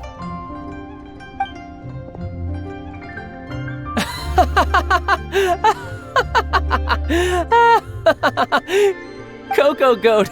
Cocoa goat! My sides hurt. Oh my goodness. I cannot believe you fell for that. Hey! Less laughter, more sympathy! I'm almost in tears over here. Thank you. That was the best laugh I've had in a long time. In return, I'm more than happy to sort out this mess you've managed to get yourselves into. Excuse me, sir. Dr. Baiju, isn't it? Truly honored. I'm Child, one of the Fatui Harbingers. Forgive my audacity, but I see a great many opportunities for us to collaborate in the future. If Boo Boo Pharmacy needed a stable supply of, say, coconut milk, the Fatui could help by setting up a robust and speedy distribution network. Strange. I knew the Fatui infiltrated businesses with seductive deals, but so much fuss over coconut milk? Coconut milk. Baiju, quick. Chi-Chi wants coconut milk. Ah, yes, of course, Chi-Chi. Anything you want. Thank you, child. I look forward to a successful collaboration in the future. I can give you a discount on that everlasting incense, too. Let's say 2,990,000 mora. That's like 0 difference from 3 million! 2,990,000. Also an innocuous number in and of itself, though practically speaking, it is a whole 10,000 less than the original sum of 3 million. Well, now that this is settled, we must head back to Yujing Terrace. Mr. Child, Dr. Baiju, little Miss Chi-Chi, see you soon.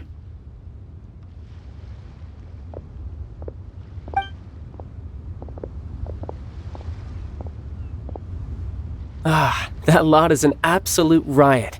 Honestly, I can't remember the last time I laughed so hard. So, you've been eavesdropping, I hope. What have I missed? Yes, Master Child. They spoke of the Qixing taking the Golden House.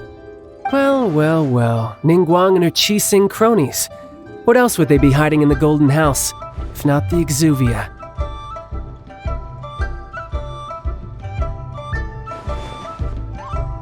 I apologize, but I warned you, didn't I? As the old Liyue saying goes, the walls have ears. Well, as it stands, we've hired helpers, and we've acquired the everlasting incense. The completion of our preparations is not far off. Finally! Well, traveler, have you gained anything from our adventure so far? Odd.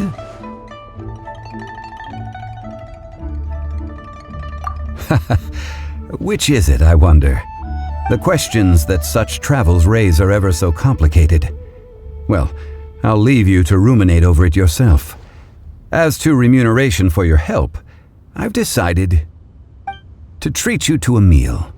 Oh, yes, don't worry. I will remember to bring the mora this time. Tonight, I shall take you both to an old hole-in-the-wall, praised throughout Liyue. Hole in the wall? As in a cool restaurant? Indeed. Let us meet near the harbor, at third round knockout. Ah, you're here. There's no need to order. I've already done so. Third round knockout is not for lightweights, like those taverns in Mondstadt. Here, the owner does not take such unorthodox orders as fruit juice. I ordered some wine-fermented sweet rice balls for you, if that counts. If it is to your liking, dear customers, I shall continue the tale of Lady Ningguang's Jade Chamber. Hey, there's even a storyteller here! Great atmosphere! Besides fine wine, the excellent ambiance is the reason why this place is so well loved.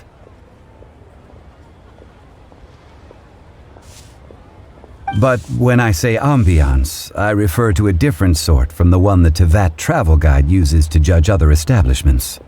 As you all know, high above the land of Liyue lies a pavilion in the clouds, a palace in the mist. What does it mean to have all-seeing eyes? This, my friends, Lady Ningguang's masterwork that bridges earth and sky. Imagine, the weather is clear, and you gaze down from the deck on the world below. Behold, the glorious sights of Liyue Harbor, stretching out far and wide. They say that when Lady Ningguang ponders important affairs, she retreats to her jade chamber with none but her 3 closest confidants in tow.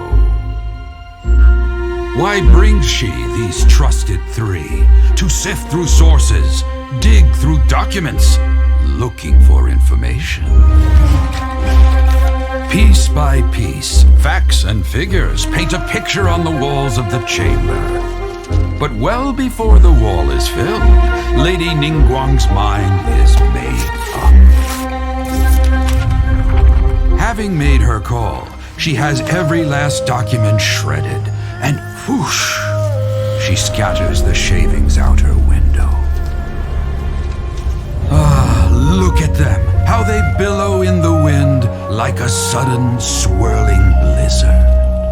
As the fragments fall, traces of text flicker before the eyes of the merchants of Liyue, like ink stains in white snow. The saying goes, the rarest treasures in the land are the words brought by the paper snow. For the words of the Tianquan have the power to move mountains, and all throughout the land know it.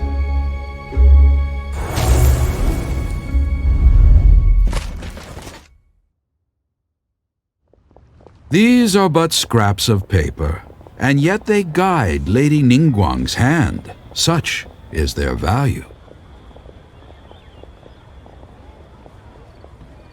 Merely grasping one or two of them will surely gift you a fragment of her wisdom, enough to stay a step or two ahead of your peers. Tianquan Ningguang. Feels like we're hearing this name a lot. Liyue locals talk about her. The Fatui hate her. She's most likely the one who hid the exuvia, and we saw her at the rite of dissension. Huh. Paimon wonders what sort of person she is. At last I have found you. You who returned from Jueyun Karst. Who's there? Wait, I am not with the Millelith, nor am I here to claim your bounty. However, I am an emissary of the Liyue Qixing. My name is Ganyu, secretary at the Yue High Pavilion, and I have come specifically to meet you. Well, in concrete terms, I am the corporate secretary for the Qixing. At the moment, I am serving as Lady Ningguang's special emissary. Ningguang sent you? We were literally just talking about her. My apologies, you who have returned from Jueyun Karst. I am duty-bound and cannot extend my courtesy to you in full. But I have with me a letter from Lady Ningguang. She extends a formal invitation to you in her capacity as Tianquan. She invites you to her palace in the sky. An official invitation? Lady Ningguang said this. Invite him to come here. I wish to meet him. At the Jade Chamber, together we shall snip every one of these entwining dark threads.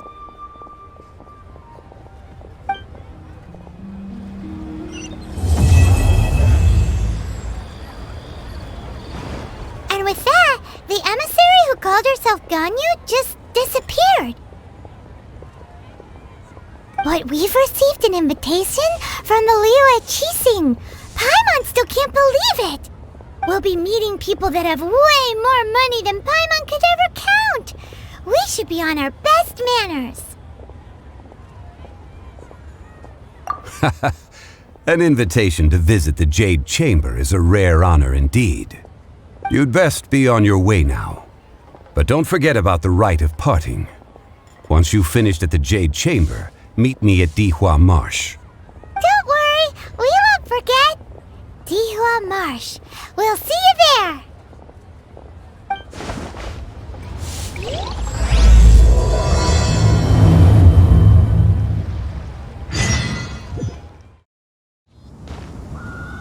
Look up there! That's the Jade Chamber!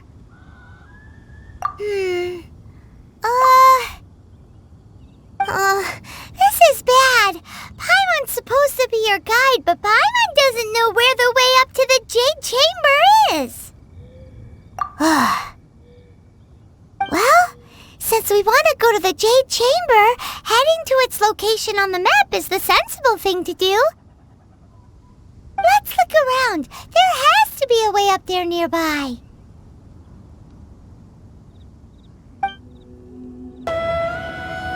Hey, look! There's some sort of mechanism thingy. Since this is the right place, it must have something to do with the Jade Chamber. Yes, this must be the way.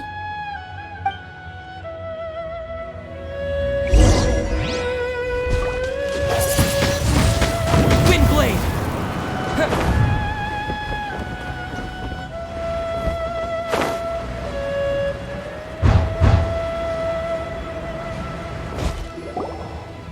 Huh? It only takes us up to here. Aw, if that wind current was stronger, we'd be able to reach the top in one go.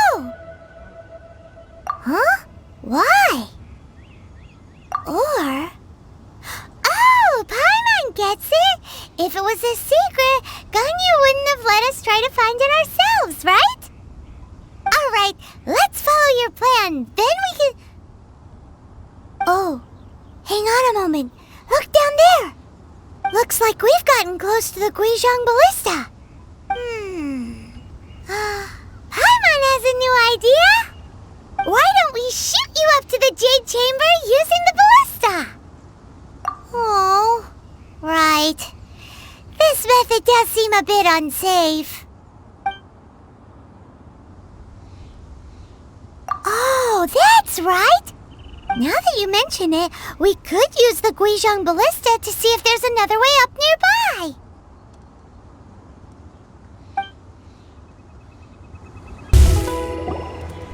Halt! Who trespasses on these hallowed grounds? Exactly. What are you talking about? We're invited guests. What makes you think you can treat us like this? No. Wait. Maybe this was Ningguang's plan all along. She pretended to invite us to the Jade Chamber, but set up a millilith ambush here to arrest us.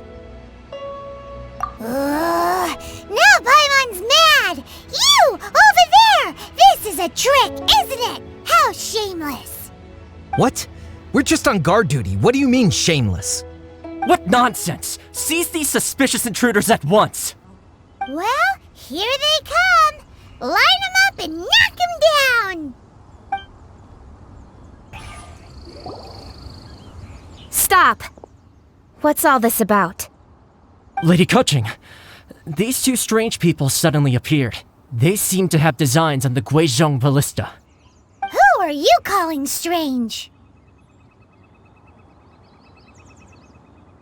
You want to go to the Jade Chamber? Who are you? We're invited guests here to look for the Liyue Qixing. Who are you? Well, as it happens, I am one of the Liyue Qixing. Oh!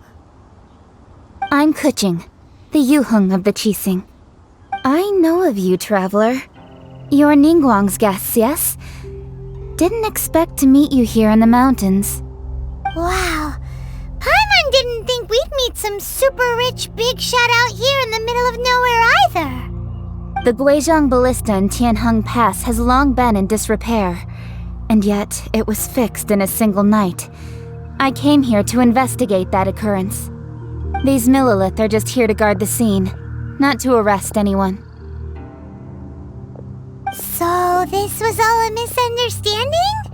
Paimon never would have thought. Anyway, for a mortal to be able to repair an Adepti mechanism is quite the mystery, even to the Qixing. That was... Eh? Oh, right. So, Lady Yuheng, might you have any idea why Lady Tianquan invited us to go to the Jade Chamber? Just call me Keqing. I'd say that Ningguang's purpose is to request that the savior of Mondstadt take a more neutral stance, or at least to not wholly side with the Adepti. We're not taking sides. We spoke with the Adepti.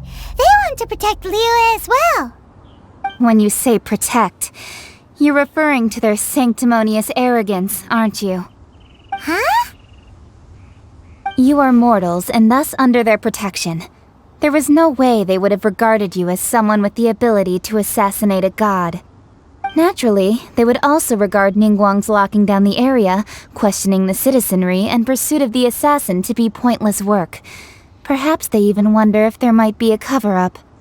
I'll say it like it is. They're underestimating us. Well, you've got a point there. Still, this is the first time Paimon's seen a person from Liyue who doesn't respect the gods or the Adepti.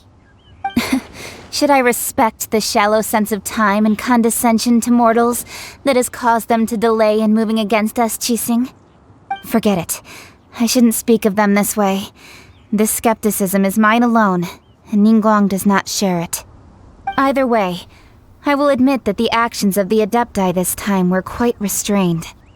Rex Lapis's death is indeed an extraordinary circumstance. But to think that they would call for a council of Adepti rather than come down here directly. How surprisingly civilized of them. Well, for Ningguang, she would talk anything and everything out if she could. But I doubt we can do that here.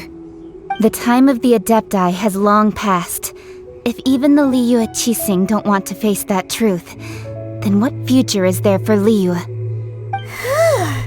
Another super bold statement. I'll stop here. Honestly, I hadn't intended to say so much. But you're a good listener, Traveler. You should both be off to the Jade Chamber. Don't be late now. Ningguang's schedule is packed to the gills all the way till next year. The cream of Liyue's mercantile crop all see ascending to the Jade Chamber as the greatest honor. Each brings rich gifts as they visit, all to curry a little favor with Ningguang. Favor? But... Wait, that's right! Greeting gifts are a staple of Liyue's culture! We need to get one! Not to curry favor or anything, just to respect Liyue's culture! Alright. You can decide on your greeting gift yourselves. Let me tell you how to get to the Jade Chamber first. You didn't actually have to come to Mount Tianheng. Go back to Liyue Harbor. Find a guide at the Yuehai Pavilion, and... well then. May we meet again, Traveler. Well, that Yuheng may not respect the gods, but Paimon thinks she's a pretty cool person. So, what should we give to Ningguang when we see her? Oh, right! Paimon dreamed of an amazing snack last night! Sugar-frosted slime! Paimon has a feeling that it would be perfect for a super rich person like Ningguang. Why don't we go with that for a gift? Nope! But Paimon's sure that we just need to make it with some boom shakalaka. Let's go gather ingredients! Time waits for no one, and neither will our riches.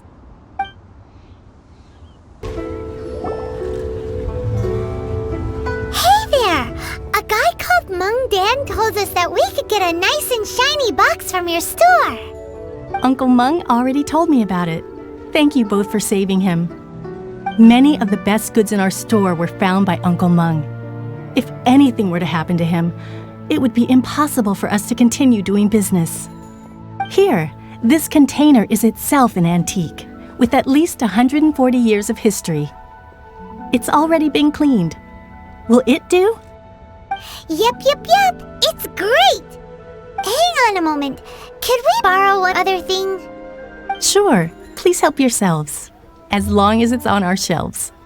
Traveler, this clay pot looks really awesome. If we use an antique as our mixing bowl, we should be able to make a great snack. It's done! The one and only sugar-frosted slime! Carefully now. Into the box it goes and dust it over with a bit more powdered sugar. Oh yes, you might want to use these 2 freshly picked flowers as decorations too. Woohoo! It looks beautiful! Great! Now that we've put all that we've got into this box, let's go to the Jade Chamber to see Ningguang. According to Keqing, this is what we should say. Excuse me, do you sell the moon here?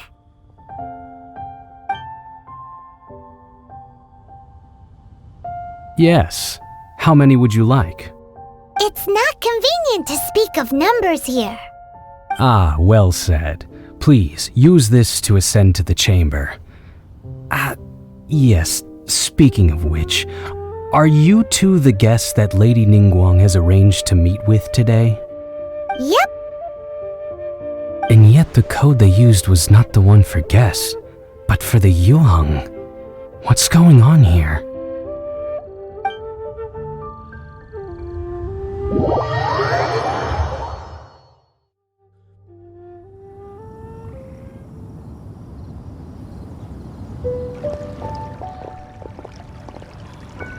I've been waiting for you, returnee from Joyun Karst.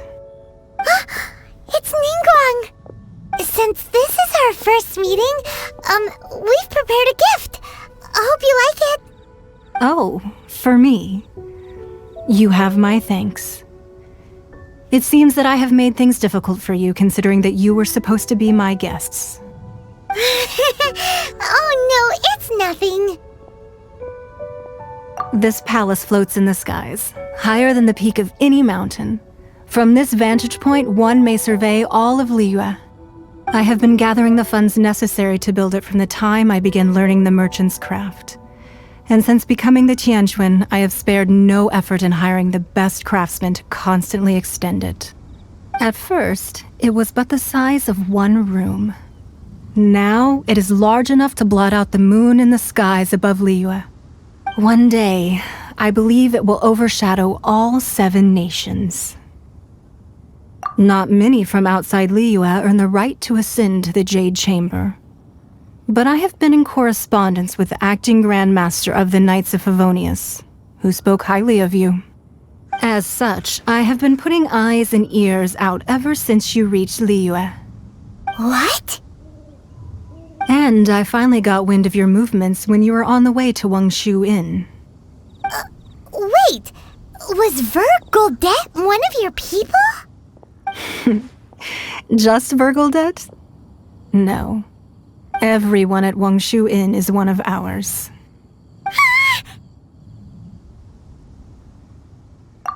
At the Guizhang Ballista, yes? You weren't peeking on us from the skies the whole time, were you? I fear that peeking would have been a little difficult from this altitude. Our eyes and ears are more than sufficient. You two are very interesting people, after all. It would be natural to take an interest. Well, I wouldn't expect you to trust us, considering that you have had far more interactions with the Adepti. The reason I invited you here was to clear up some misunderstandings.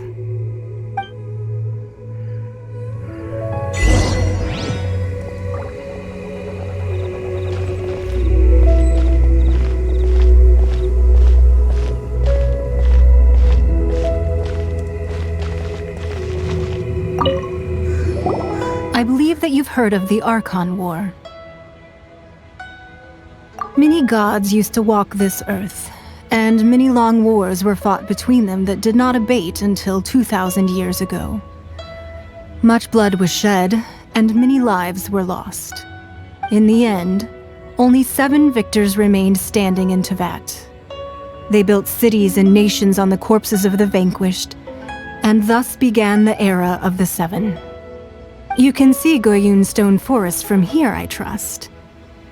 It is no natural rock formation. Those are giant spears of rock hurled by Rex Lapis during the war. Beneath the spears lie those cast down by Rex Lapis in those days, gods that failed to seize the title of Archon. Not only is it true that gods may die, but so too has the membership of the 7 changed over the last 2 millennia. Rex Lapis's passing is an unimaginable disaster for Liyue, but the Order of the 7 will not collapse simply because of that. Another Lord of Geo will arise sooner or later.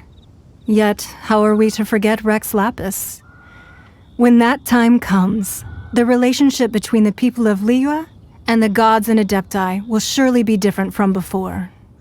Even in a new era, the Liyue Qixing remain Rex Lapis's former subjects, Do you really think us capable of having played a part in his demise? Of lacking the foresight to see the certain repercussions? That day at Yujing Terrace, it was also very sudden. Even I was caught completely off guard. You were there, you no doubt saw. But our enemy has long lain hidden within the harbor. If we do not act against them now, they will surely gain the upper hand. Hiding the Exuvia was a necessary maneuver to take the initiative back, to play the spider while our foes scurry about.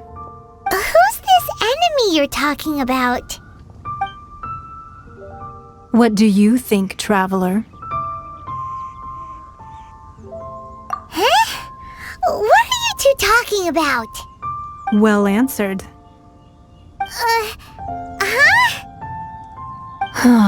The scenery out here is fine indeed, but the wind is a little strong.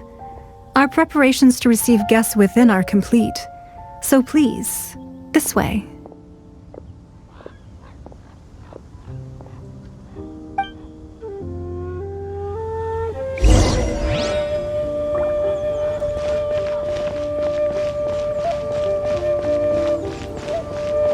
I need a more physically...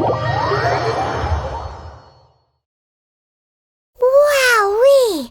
What a huge hall! Paimon's never seen such a fancy place before.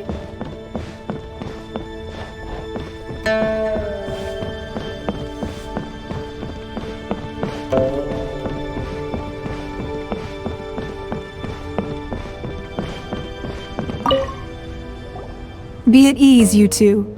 Make yourselves at home if you wish. Can we really? I have invited you two here as friends. And when friends come over to play, our enjoyment comes first. Naturally. Ooh! Isn't this that legendary wall? Why, you've kept your ear to the ground, I see. That's because even the storytellers are talking about it. Everyone's after a piece of paper from that wall. It's super famous. That's because that wall records Liyue's secrets.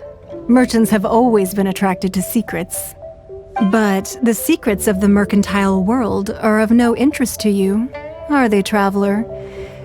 You're rather special, really, and I think you're quite aware of that. If possible, I'd like to have your trust. But if you were to choose the more trustworthy person between myself and Kuching...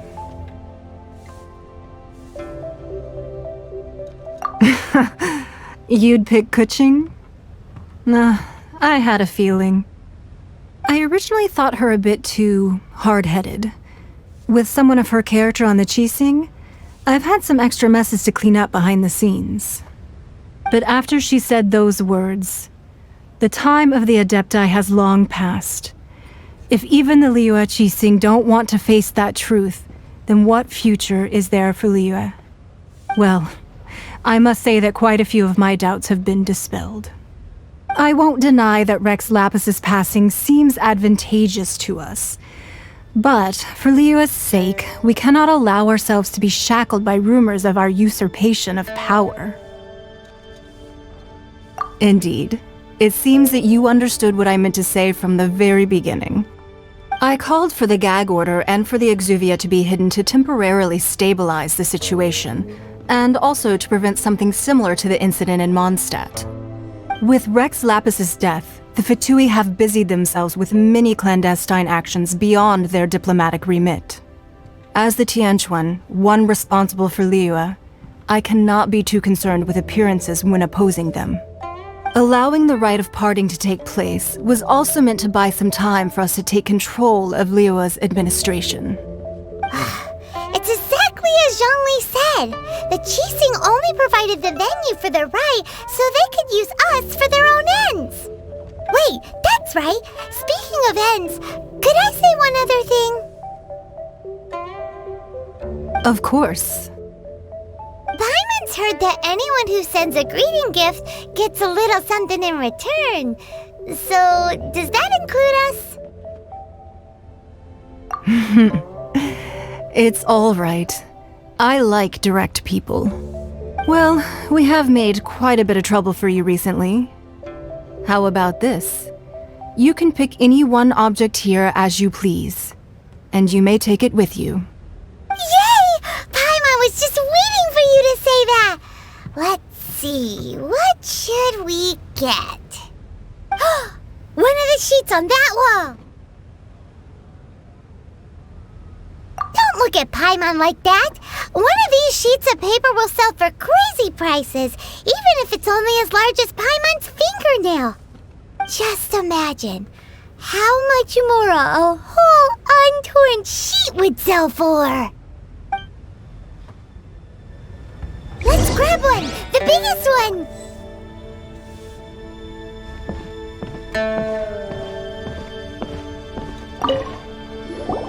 Huh? Well, that was an easy search. The biggest sheet is right up there in the most obvious spot. Let's go with that one. La la la la la. Let's see what's written on it. Huh? There's a place marked with a circle on here. Oh, could it be treasure? Whatever it is, it better make us filthy rich. Let's see what's written over here. Sigil of permission, something, something, Fatui, research, copy. Huh? Aw, that doesn't sound like treasure at all. This piece of paper shows that a Chising spy discovered traces of classified Fatui research on the Sigil of permission. Oh, Ningguang did say that the Fatui have been up to all kinds of mischief in the shadows of Liyue, spreading rumors, wanting to get their hands on the Archon's body and whatnot. But research on the Sigil of permission? Paimon wonders what they're up to. Speaking of which, there's also some connection between you and the Sigil of permission. Seems there's still more for us to find out. Oh. You really think so? Well, should we not go then? Oh, so you're saying that it's precisely because we can't completely trust Ningguang that we should confirm the truth of what she says for ourselves.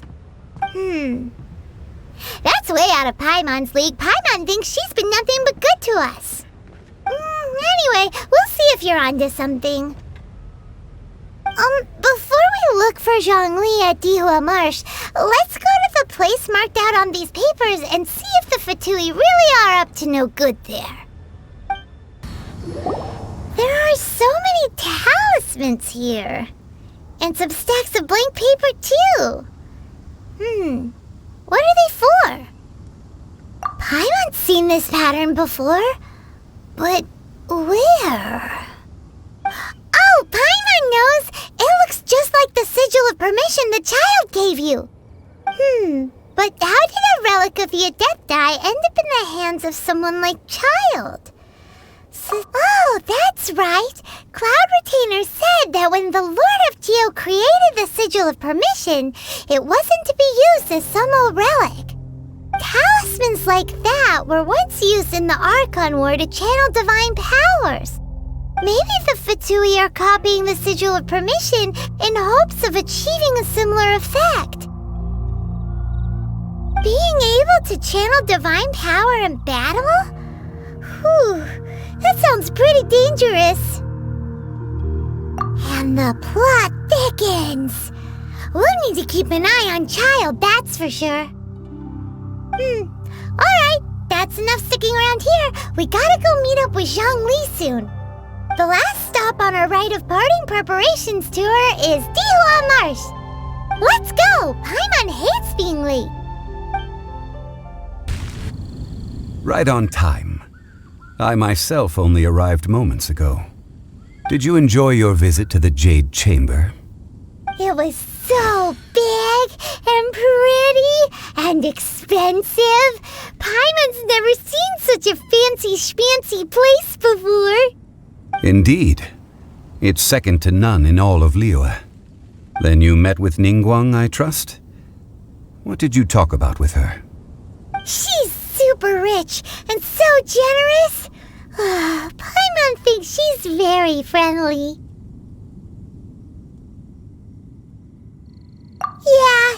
take on Ningguang is quite different from Paimon's. He thinks that even the tactless Yuheng is more trustworthy than her. Oh, so you also met with Keqing then? What did she have to say? She said the time of the Adepti has long passed. If even the Liyue Qixing don't want to face that truth, then what future is there for Liyue? No respect for the divine. Indeed, contrary to the ever-bold Keqing, Ningguang is more of a businesswoman at heart, though they are both members of the Qixing. Although she's friendly, there's no way of clearly discerning her true intentions. Yes, she has only relied on herself to rise to her current position. No ordinary person could ever achieve that. It's said that she's the one behind the constant expansion of the Jade Chamber. It's the second most important thing to her. Even if she ever gave up the position of Tianquan, she would never give up the Jade Chamber. The Jade Chamber is only second. What's the most important thing to her then? Why, Mora, of course. All Ningguang talked about was the Fatui this and the Fatui that. She said that after Rex Lapis was murdered, the Fatui have constantly been trying to sink their fingers into Liyue and that they aren't to be trusted. That is how the Fatui have always been. It doesn't surprise me in the least. No matter what they may be planning, you must be careful when dealing with the Fatui. Always be on your guard. So, is there anything we need to get for the rite of parting in Dihua Marsh? Yes, as a matter of fact, there is. Today, we'll be gathering wild glaze lilies. Glaze lilies? But why did we come all the way out here? Doesn't the garden in Yujing Terrace have some? Even Qingse Village has glaze lilies. Oh, right! Paimon remembers that Madame Ping is always tending to flowers. Maybe we could ask her. No. Those lilies have all been gardened by people. They won't do it all. Dihua Marsh used to be full of glaze lilies. It is a sort of joyful flower that listens to human song. Before the Archon War, Dihua Marsh was all dry land and fertile soil. But the war caused landslides, and the land was flooded, turning it into the marsh you see now. Nearly all the glaze lilies were wiped out. Of course, there are some kinds of flowers that have been preserved and gardened by people in the city. But very few people know that glaze lilies may still be found in the wild. Wild glaze lilies have the strongest fragrance. If we want to follow the true tradition of the rite of parting, we must grind up the wild lilies and place the powder in a censer of everlasting incense. But I'll need your assistance in gathering these flowers. That's correct. Your singing will surely bring out the strongest fragrance from the flowers. So how good is your singing? Really? Why doesn't Paimon believe you? We'll only know once he starts singing.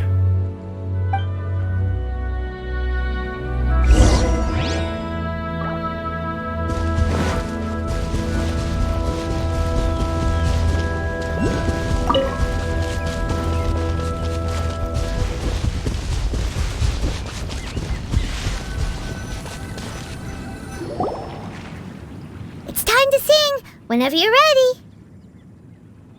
Da da da da da da da da da. Those weren't glaze lilies. Glaze lilies wouldn't hit people. This little monster is known as a whopper flower. Strange. These petals look interesting. The glaze lilies used as a disguise were buried with the whopper flower for too long. The result seems to have surprisingly potent medicinal value. Let's collect what we can of these petals. Well, that's nice and all, but will those petals be useful for the rite of parting? Unfortunately, no. That's so lame. Excuse me. Are you searching for glaze lilies? Oh, hey! It's...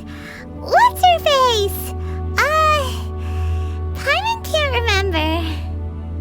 Hello, traveler. I'm surprised you still remember my name. Ah, that reminds me. How was your visit to the Jade Chamber? Well, it sure would have been better if you told us how to get up there. Didn't I tell you the way? Surely I did. Nope, we found the way on our own. Oh, I see. Uh-oh. I guess I really did forget to tell them.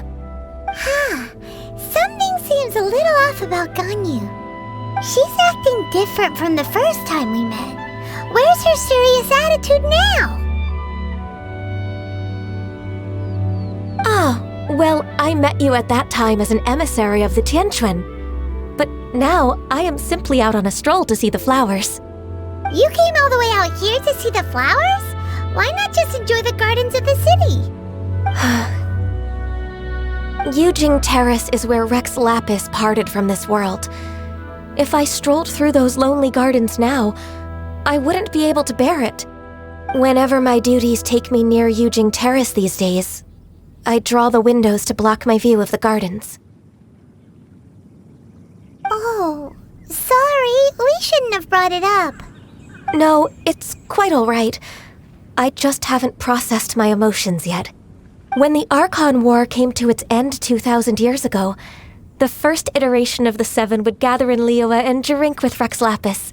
But 5 of those original 7 had already passed before Rex Lapis. It's truly a changing of the guard. Yes, now that the spirit of Rex Lapis has returned to the heavens, only Barbados of Mondstadt remains of the first 7. The other 5, including Inazuma's Raiden Shogun, are no longer the same friends from 2,000 years ago. Of the current 7 Archons, the youngest is Sumeru's god of Dendro. She is merely 500 years old, whereas Rex Lapis was more than 6,000 years old at the time of his passing. This means that Liyue had been under Rex Lapis's rule from the moment it was first founded 3,700 years ago. The city has never had to bid farewell to its deity. So what do you think of this farewell? Huh? This is a little sudden. As a mortal, I've never dared to imagine a Liyue without Rex Lapis. But as an Adeptus, I think I will eventually come to grips with reality. Since Rex Lapis has passed, the time of Liyue's contract with the gods and Adepti has now reached its end. Huh? Did you just say, as an Adeptus? Yes, I am a mix of human and Chilean. Adeptus blood flows through my veins. I fought for Rex Lapis and the city of Liyue during the Archon War. After the war ended, I signed a contract with Rex Lapis and took the position as secretary for the Qixing. I've continued those duties to this very day. Well, let's save that conversation for another day. You say that you are here looking for glaze lilies? I also know where wild glaze lilies can be found. See, I've just picked one myself. Here, you may have it if you wish. We dare not refuse it. Oh, so did you sing a song before you picked the lily? Indeed, I did. I know this tradition well. In fact, I sang a local Liyue ballad to it. Wow, so you really know your stuff, too. Thanks, Ganyu. No, it is you who I should be thanking. If not for this chance meeting, I never thought that I would be able to contribute to the upcoming farewell for our ancient lord.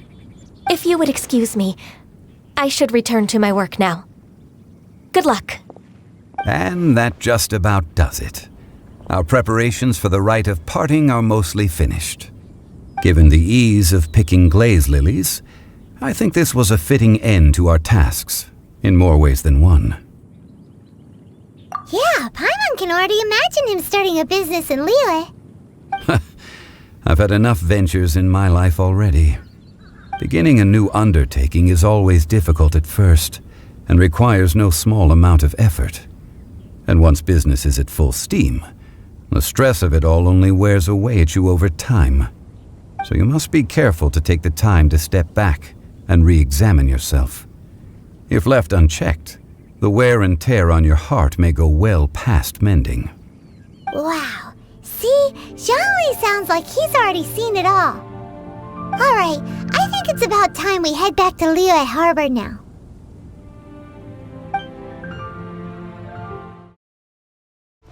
Huh? What happened? The city gate is swarming with Millilith and... the Fatui? This atmosphere is highly abnormal. It seems as though something big has happened. We should ask around a little, just to be safe. Ah, you're the consultant to Wangsheng Funeral Parlor. Mr. Zhongli, I presume. The Millilith are watching our every move now. These are desperate times. We mustn't act rashly. Desperate times? The Adepti of Joyun Karst are finally on the move. Do they intend to exercise force? Most likely. I've heard that some members of the Qixing have already gone to meet them. Well, I say meet, but it's more like they're attempting to stall the Adepti outside the city. However, both sides were quite obstinate and hit an impasse. It seems inevitable, given the current situation. The Adepti do not acknowledge the Qixing. They only acknowledge the contracts of the Geo-Archon. If the two sides come to blows, Liyue Harbor will be in no position to stop them. Surely the Liyue Qixing are not the sort to give in so easily. Their boneheadedness is known throughout the lands. Yet it's because of that obstinacy that mortals and Adepti are now on the verge of conflict. And what now? How is it that the Fatui have come under fire? That's all Ningguang's doing. She proclaimed that in these tumultuous times, the Millilith must rein in the actions of the Fatui. Only now do they want to start keeping tabs on us? That's the Qixing for you. Anyway, Mr. Zhongli, you're one of Child's close associates. Please understand that your actions will reflect on us. Don't let anyone catch you off guard. It looks like things are about to boil over in Liyue Harbor. Do you intend to use your neutral identity as an intermediary between both sides? Or will you use your sword to turn the balance? Neither path is an easy one. Oh, by the way, Mr. Zhongli, we've heard that the Wangsheng Funeral Parlor has also been caught up in all of this. They're currently squaring off with the authorities at the gates. Things are taking a turn for the worse. I'm afraid I must leave now to handle things back at Wangsheng Funeral Parlor. I hope that Master Hu has been able to keep things under control for the moment. Consider your next course of action carefully, Traveler. If you're trying to prevent an explosion, it may be wisest to look for the fuse first. Having connections with the Fatui seems to be quite the double-edged sword. So what does Zhongli mean by looking for the fuse? Oh, Paimon gets it! If there's anyone that wants to see the whole city turned upside down, it's definitely him! He must be waiting for the moment when no one is watching to do something really bad. But where could we find him now? Where would he go at a time like this? Wow! This is the Golden House? It looked impressive enough from the outside, but who would have guessed that it was even fancier on the inside? And so full of Mora. This is where all of Tibet's Mora is minted, right? In that case, maybe they won't notice if a few Mora go missing. Oh, so it's a trap! Tricky, tricky. Good thing Paimon's got you here. But even if we can't take any, we can still have a closer look, right? Or better yet, take a nap on top of a mountain of Mora. It's like a dream come true. Oh, right. Back to business. It's quiet. Too quiet. Surely someone's gotta be guarding something as important as the Exuvia. Huh? Look! What happened here? Uh-oh. Paimon smells trouble. Quick! We have to go make sure that the Exuvia is all right!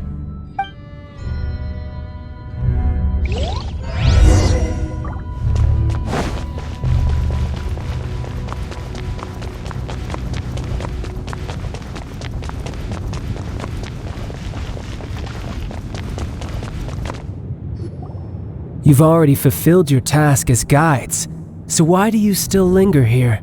Haven't you already seen enough trouble for today? Huh? Who's there? If you were Fatui, I imagine that you would be entitled to a generous reward from the Tsaritsa herself. But now, you're nothing but dross, and you're in my way.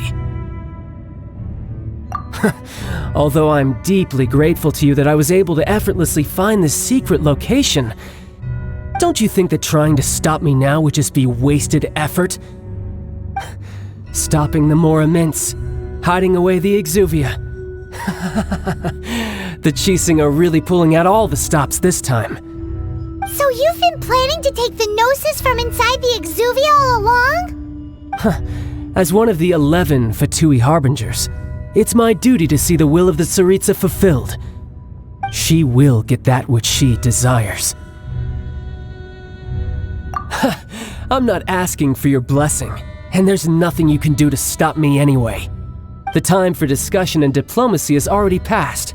I mean, if it were up to me, I would have skipped that stage to begin with. But I'm willing to do as the Tsaritsa deems fit. Either way, we now come to my favorite part. A simple pleasure, and one that I am oh so delighted to be sharing with you. The battle. Battle? So you're the type that goes looking for trouble, huh? You could say that. When Signora offended the deities outside the cathedral in Mondstadt, she swiftly left the scene once her mission was accomplished. Instead of confronting you directly, she chose to rely on the snow and ice to make her escape. She wouldn't want the knights to come running towards the sound of battle now, would she? When she faces a worthy opponent, she will prioritize her mission, weigh the outcomes, and consider the consequences of her actions. But as for me, the greatest pleasure of being a Harbinger lies in crossing blades with strong opponents. We won't let what happened in Mondstadt ever happen again! Oh, so you intend to fight me? Good. I won't kill you, Traveler. I'll just play along, to feel the thrill of battle. Besides, you could never defeat me, not even in your wildest dreams. But hey, try to relish the fight anyway, because if you ask me, without that, what else is there?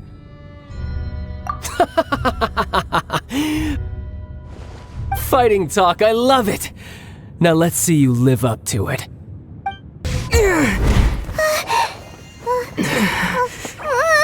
Not bad. Your swordsmanship is quite impressive. But that's about as far as you'll get.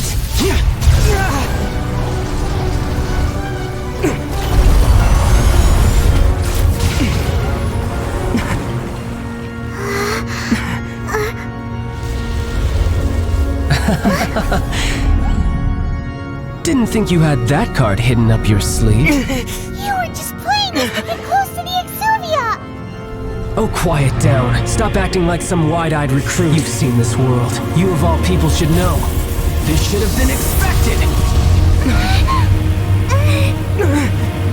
Well then, I'll be taking Morax's Gnosis now!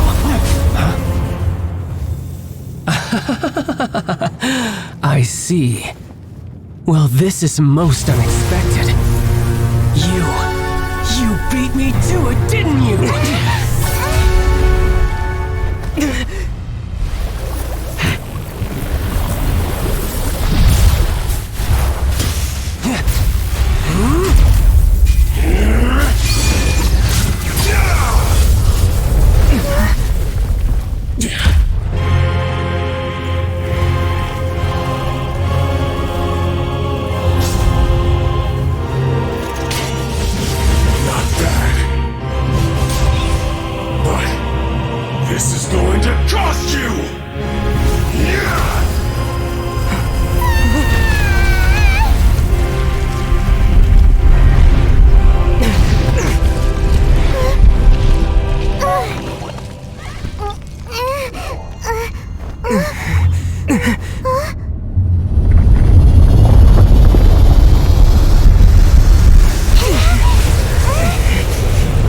Some you lose.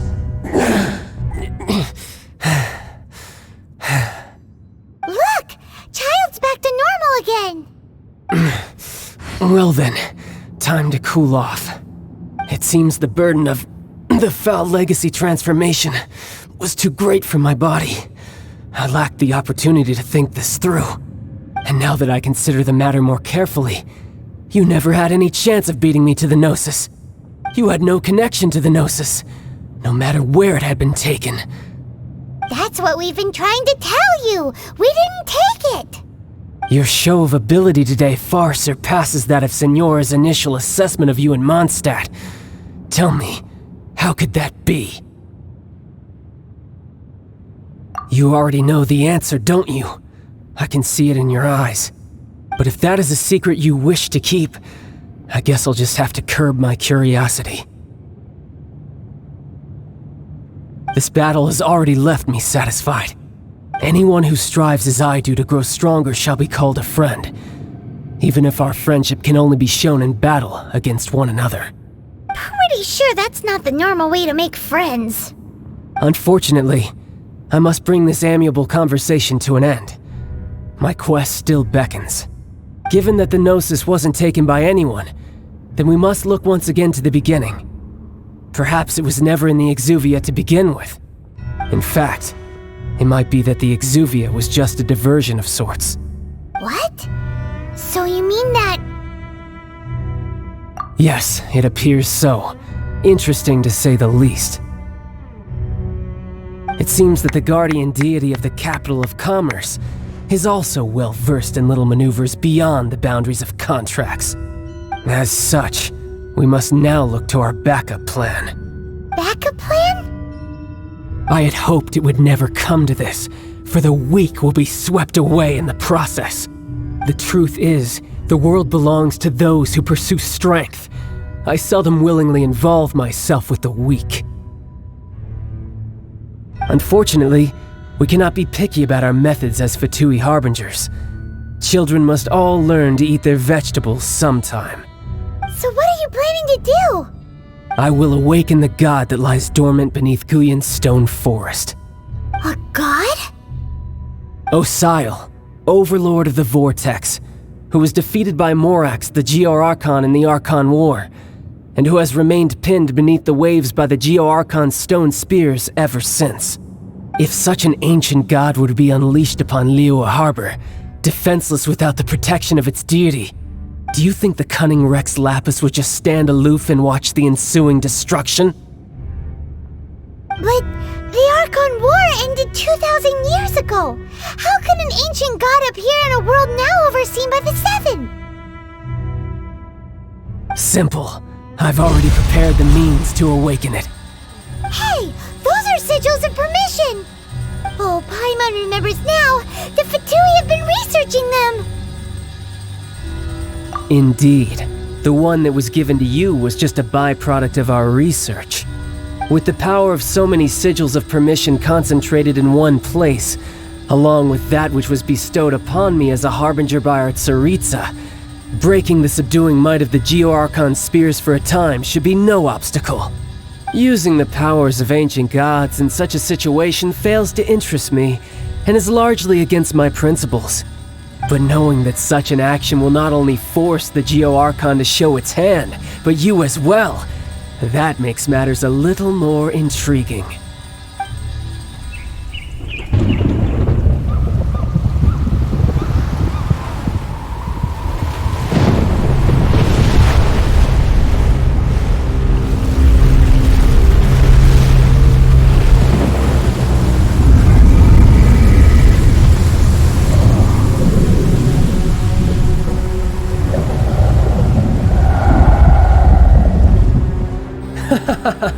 Let's see. Will the nation that has lost its deity be swallowed up by an ancient malice once more? If you wish to drown together with the people of Liyue, you're free to stay and enjoy the show. Huh? He's already gone! That guy is fast! What's going on?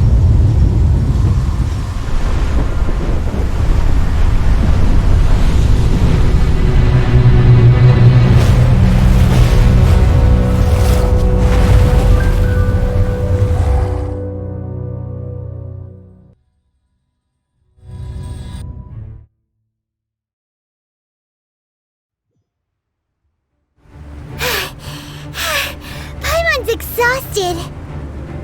If we hadn't happened to see the Jade Chamber flying over just as we came out of the Golden House, we really wouldn't have known which way to go. Did we make it in time? Is the Overlord of the Vortex still in the sea? It hasn't destroyed Liyue yet, has it? What are you doing here? Huh? Hold on. It's the Adepti. What are you doing on the Jade Chamber? Paimon thought you were arguing with the Qixing. Is the fighting over? Faced with a calamity of such magnitude, we have agreed to put our differences aside for now and unite against this common enemy. Oh, Paimon gets it. So how do you plan to defend Liyue? Just seeing this Overlord of the Vortex guy puts a pit in Paimon's tummy, even from all the way out here. It's not just you. We've got new Millilith recruits who can't even stand at attention without shaking. The force of an ancient god's presence seems to be too much for ordinary people to handle. Which is why we must stop that monster before it gets any closer to Liyue Harbor. So the Archon War was fought 2,000 years ago against enemies like that thing? Now that's scary. So will the power of the Qixing, Millilith, and Adepti gathered here be enough to stop that god? We've already discussed this together, and our conclusion is... not necessarily. What? But all of you are supposed to be the guardians of Liyue. Could you think of something? One certainly could. Huh? The Qixing did once research the matter of the Guizhong Ballista when it piqued their fancy. And as fate would have it, one who did craft the Guizhong Ballista with one's own hands is here. For what could you mortals ever learn of Adepti mechanisms? Yet, it would take one, but a little tinkering to turn this ballista into an engine of war beyond your wildest thoughts. I suppose this is one blessing from the Adepti that we should be thankful for. So be it. We shall use the upgraded Guizhong Ballista to fight off that god. All the Adepti here can lend their strength to man it. We haven't a moment to spare. Our battle begins now. Yep.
The interlopers are no more. Now we may commit ourselves fully.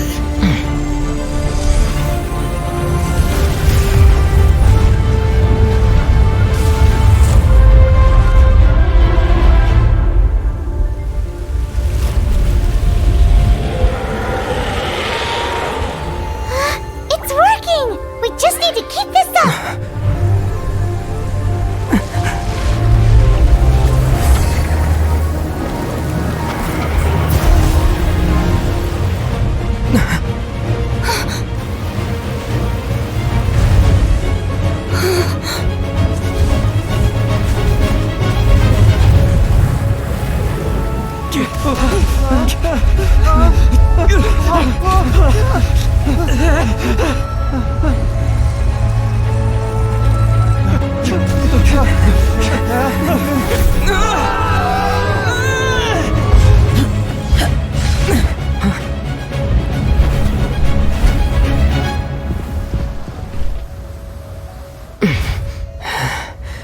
Be careful now.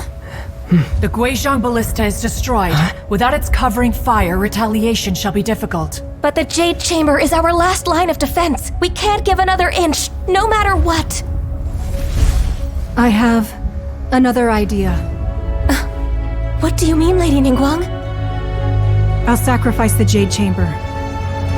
What is the meaning of this? I understand. Traveler, lend me a hand. Farewell, old friend. Goodbye for now. Let us meet again in the future.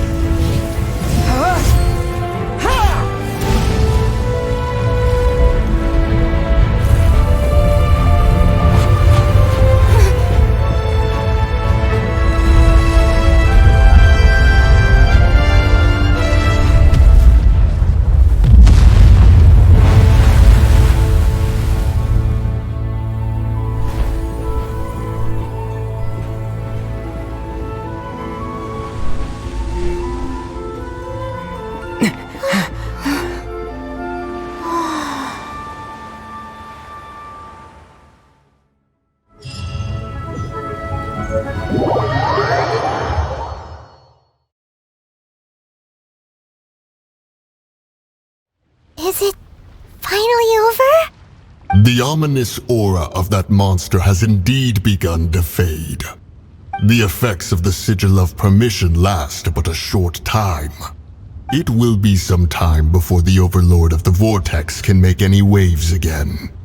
We are indebted to you for your assistance. If the Adepti hadn't happened to be here, the future of Liyue Harbor would surely have been in great jeopardy. Save your flattery. We didn't just happen to be here. Surely you won't pretend to have forgotten the reason for which we came. Come now. There's no need for such harsh words, Cloud Retainer. I've heard that when Ningguang began learning to do business, she had already started setting aside part of her then limited income in preparation for building the Jade Chamber. At first, it was only the size of a small room, but with continued expansion, it has become the palace that lies before you now. It is a testament to Ningguang's entire life, both as a businesswoman and as the backbone of the Liyue Qixing. Seeing the Jade Chamber destroyed in the defense of Liyue means much to her. To me, such cooperation and sacrifice deserves at least some recognition, don't you agree? Well, I was really hoping you would say that such sacrifice could at least be used as some leverage in our negotiations. Thank you all for hearing me out. We know very well why the Adepti came here today. But please forgive us. We cannot yield to your wishes. Oh? 3,700 years. According to our records, the Adepti signed a contract with Rex Lapis to protect Liyue 3,700 years ago. Even to this very day, Liyue and its lands have stood the test of time, immovable as stone, just as it was thousands of years before. This is truly no small feat. But that does not mean that the Liyue of today is the same city as it was all those years ago. Do not merely cast your protective gaze upon the land. Instead, focus your sights on our city and each of the citizens that dwell within it. Are you questioning our means of protecting Liyue? I mean no offense. I simply hope that our Adepti forebears would see Liyue in a new light. Forebears, you say? One doubts you would be fit to be part of such a lineage. This morning, Rex Lapis appeared to me in a dream. What?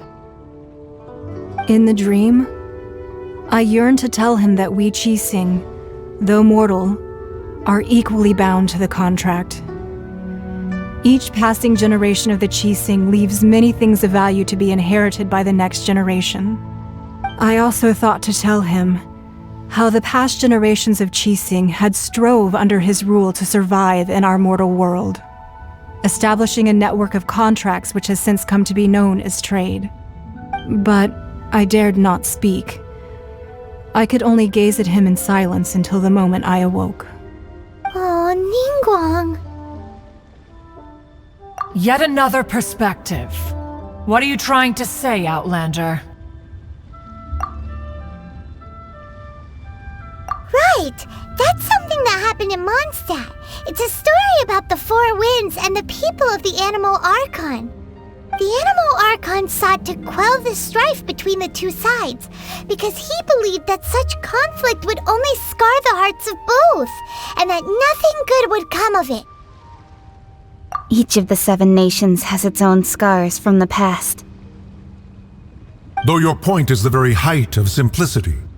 As Adepti, we've become a laughingstock, to be chastised thus by an outlander who has lent us such succor. All right, all right. Didn't Ningguang suggest that we should focus on the city and each of its citizens? I know I already have, so why not see for yourselves? I apologize for appearing in full armor. I am afraid I cannot show the proper courtesies. And who are you? I am Feng Yan, a sergeant of the Millelith. I have come to extend my thanks to the Adepti. I thought this battle would perhaps be my last. But thanks to the aid of the Adepti, our forces were not as badly battered as I feared we might be. Although I am a mere mortal soldier, I promise to hold the line and never betray the grace given to us by the illuminated Adepti this day.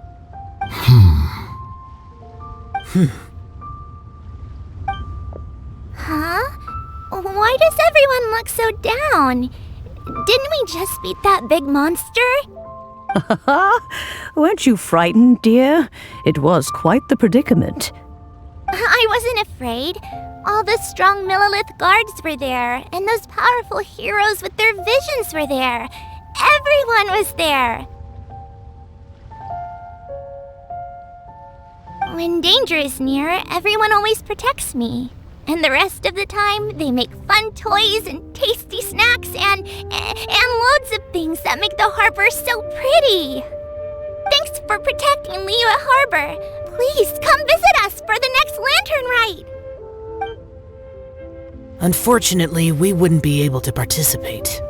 Huh? Because we are Adepti. Oh, okay. It must be hard being an Adeptus. Aww. You see, this is what Liyue is like today. The country of contracts is grateful to the Adepti for their protection, but it is no longer necessary for the city to rely on the Adepti's power to solve every little niggling matter. Although their blood is weak, there is still strength to be found in those we call mortals. The time of contracts between gods and Liyue has long since passed. Now is the time of contracts between Liyue and its people. Seeing the port around us now, it is hard not to feel a bit out of place. Wouldn't you say so, Cloud Retainer? Your line of inquiry is askew. One did not spearhead this expedition to Liyue Harbor. Seems like the Adepti have had a change of heart. Let us return now. Eager to leave, Conqueror of Demons. Yes, one understands what the Conqueror of Demons means. The city of Liyue has changed much after our long separation. One fears that by the time one finally grasps the new contracts of Liyue, you humans would have once again changed the place beyond recognition. Fair enough. Away we shall, and return whence we came. Since we Adepti have consensus, then one shall persist no further. But how will we ensure that the Liyue Chising will not simply exploit their power once we depart? In my view, that is still a thing to be guarded against. All right, Mooncarver, you needn't worry. It seems to me that this right of supervision is best left to the people of Liyue.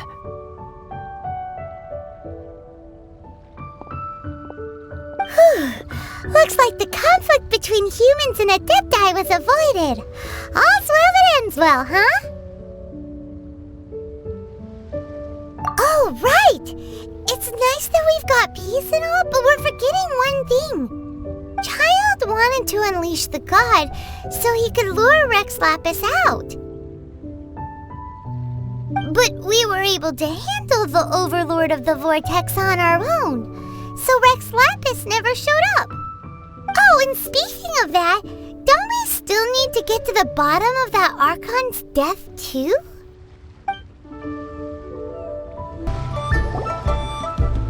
Is there anything I can do for you two? I'm afraid that Wangsheng funeral parlor isn't in the best state to receive guests. We've come to see Zhongli. Could you please tell him we're here? Unfortunately, Zhongli isn't here at the moment. It seems he went to Northland Bank. Doesn't the Northland Bank belong to the Fatui? Last time we saw Zhongli was before we went to the Golden House. Do you think he doesn't know about the attack on Liyue? Visiting the Fatui at a time like this could only mean more trouble. We had better go and make sure that everything is okay.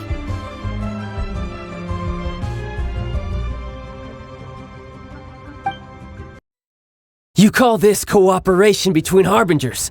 Cooperation involves communication, you know. Don't take it to heart, child. Besides, aren't you happy that you got to skip the formalities and bring chaos to the land? I'm sure you must have enjoyed that. Oh, it seems that some of your friends have arrived. Hey, it's Zhongli and Child. And you! You're also one of the Harbingers?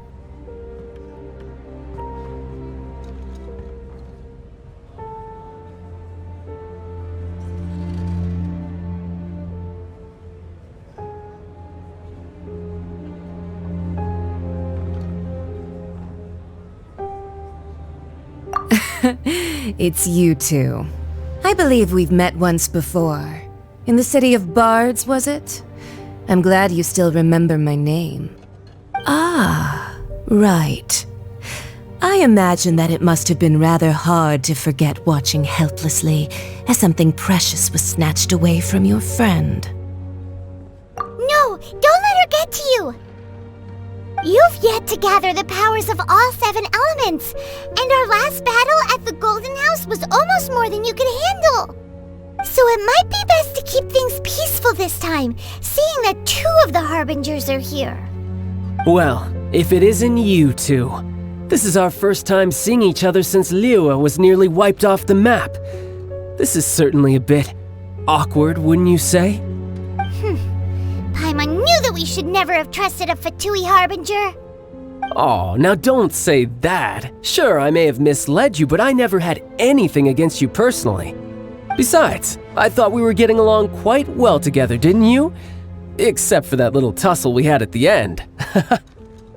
Nothing personal. We just have different views, that's all. Of course, you may very well hold this against me, but that's up to you. The real deceivers here are Senora and Zhongli. Curse them for leading me on. So actually, I think... Stop wasting time, child. There'll be plenty of time to chat once I'm through here. You remember the agreement, Morax. Now, if you would be so kind. The Gnosis, please. What in the world are you talking about? The contract is fulfilled. That which thou seeketh is now bestowed unto thee. For my promise is solid as stone.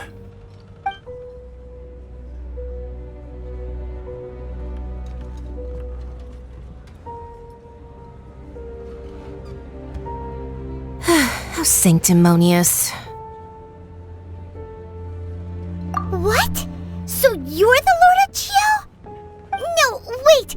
That's an exciting twist and all, but why give the Gnosis to the Fatui? I do not give it for free. I give it as agreed upon in the contract, for it is a matter solely between the Tsaritsa and I. a little bit too far with that whole fake death thing? Everyone was preparing the ceremony for you and splat! This big dragon falls out of the sky and all of Liyue goes into an uproar. Talk about a disaster. Gathering all the forces that had been bubbling behind the scenes, and then stirring them together in a pot that was bound to boil over. That's what he wanted to see, am I right? Wait, what? Perhaps it's best that I explain. As you know, I've dwelt upon this world for more than 6,000 years.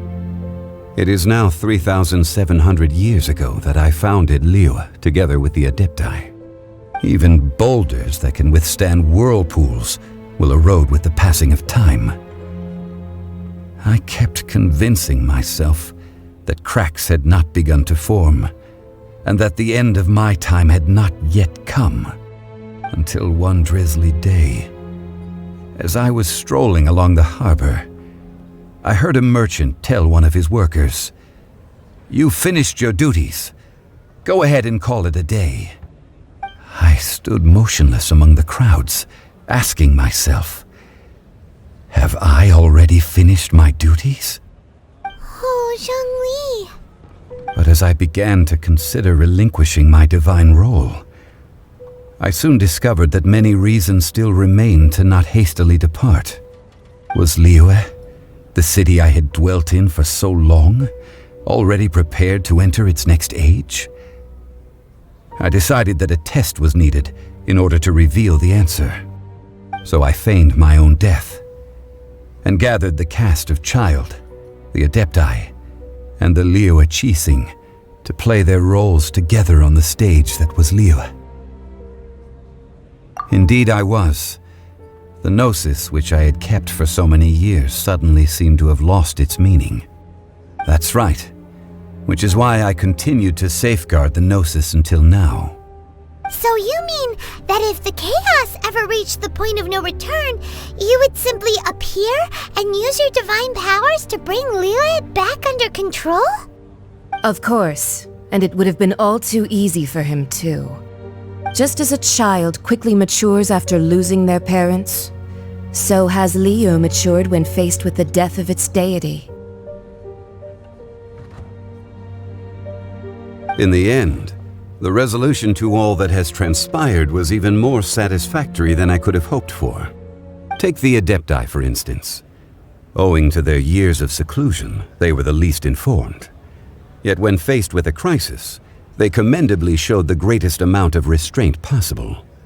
Not only did they manage to cooperate with the Qixing, but in the end, they even made efforts to understand the hearts of the people.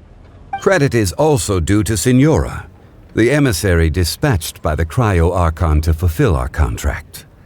At my request, she kept everything she knew in strict confidence.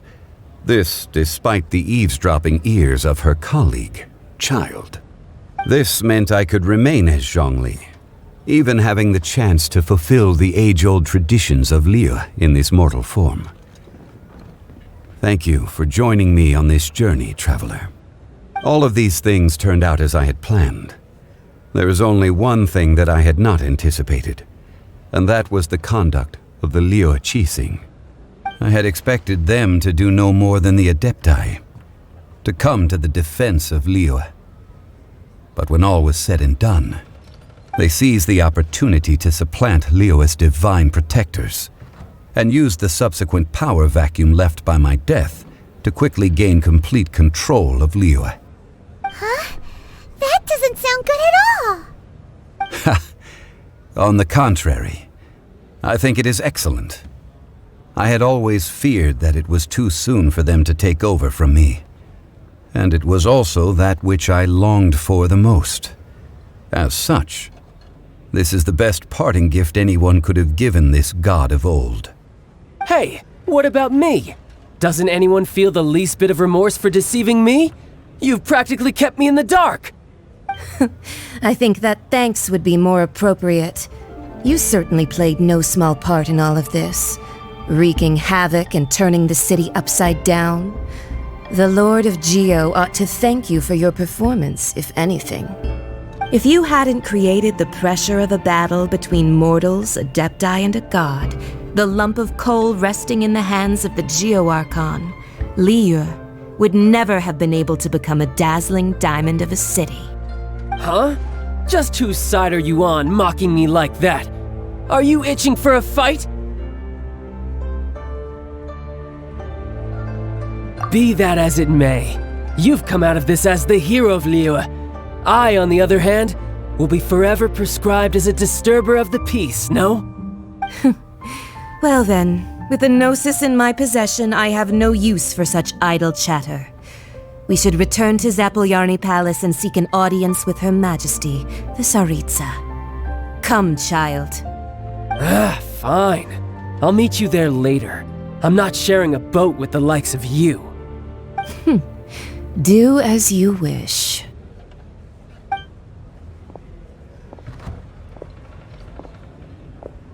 Now then, is there anything else you wish to ask me?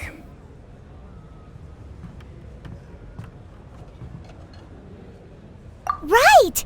As Zhongli always told us, a good trade is a fair trade. Paimon has no idea what could be a good trade for a Gnosis. Realistically speaking, there is no such thing. Huh? However, I am the god of contracts. For thousands of years, I have made countless contracts. If the deal was of no benefit, then I certainly would not be inclined to agree to it. My agreement with the Cryo-Archon will be the last of my contracts as the Geo-Archon. My contract to end all contracts. As for the bargaining chip that the Tsaritsa used to balance the scales, uncover that answer for yourself in your future journeys. Hear ye all! The Qixing's words. Though a dragon soars ageless as the mountains, it too must return to dust. This is common knowledge. Gods and Adepti live glorious lives, but both light and shadow have their season. So too must they face divinely appointed trials. Rumors and hearsay abound on the streets that Rex Lapis was murdered. Now, let the truth be revealed. Having been thwarted in his trial, Rex Lapis's soul has recouped the celestial heights. He beseeches the people of Liyue to grieve not and to let not their hearts be saddened. Nor are they to believe street-born rumors or indulge in baseless speculation.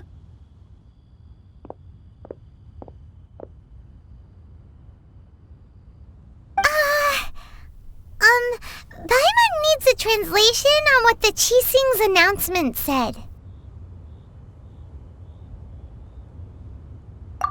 So that's how they're spinning it. Something feels off. Why would they suddenly give up looking for the murderer? Not to mention how this excuse sounds like something they just made up on the spot. Could the Qixing already have known that Rex Lapis wasn't dead? But Zhongli said that neither they nor the Adepti knew anything. Did Zhongli tell them in secret after his Gnosis changed hands? Exactly, right?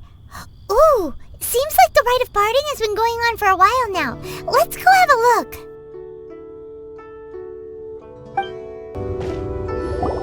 Look, it's Ningguang and Keqing. Are they saying something? Are their speeches over? As said previously, Rex Lapis's soul returning to the heavens is the end of the contract. And it is also the end of an era. 3,700 years of contracts burnt and reduced to ash. We, the people of Liyue, were indeed prosperous. But blinded by our prosperity, we forgot that time can be pitiless. The long, unending dream of our Archon walking among us. Now that we have awoken from our dream, we must learn to say farewell. Will you stand with us as we re-establish our contracts? As we build a new age of prosperity? So concludes the words of Her Eminence the Tianquan. Does Her Eminence the Yuheng have anything to add?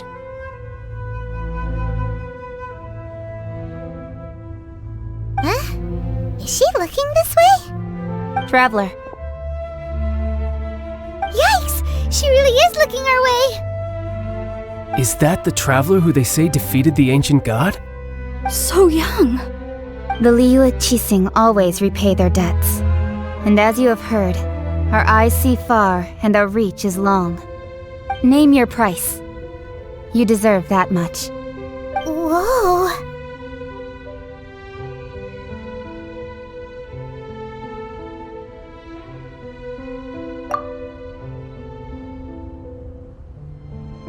Well, could you help me put up some missing person posters?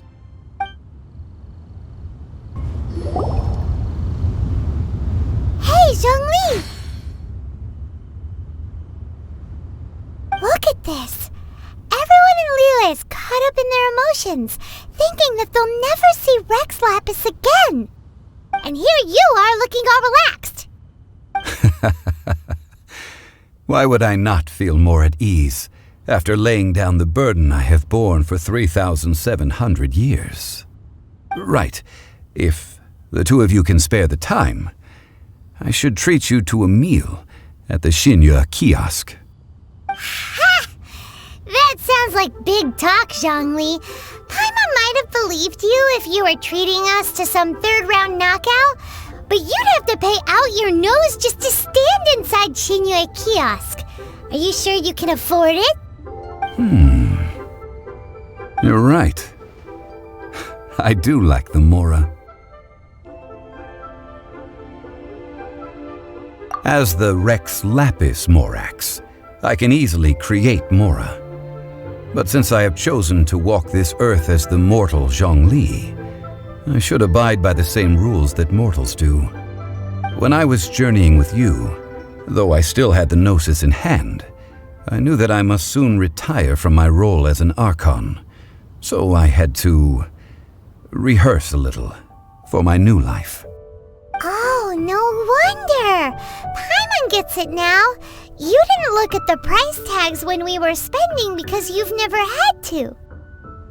But since you weren't used to not being able to just make more Mora as and when you wanted to, you had to try becoming a parasite to society who lives off of other people's credit.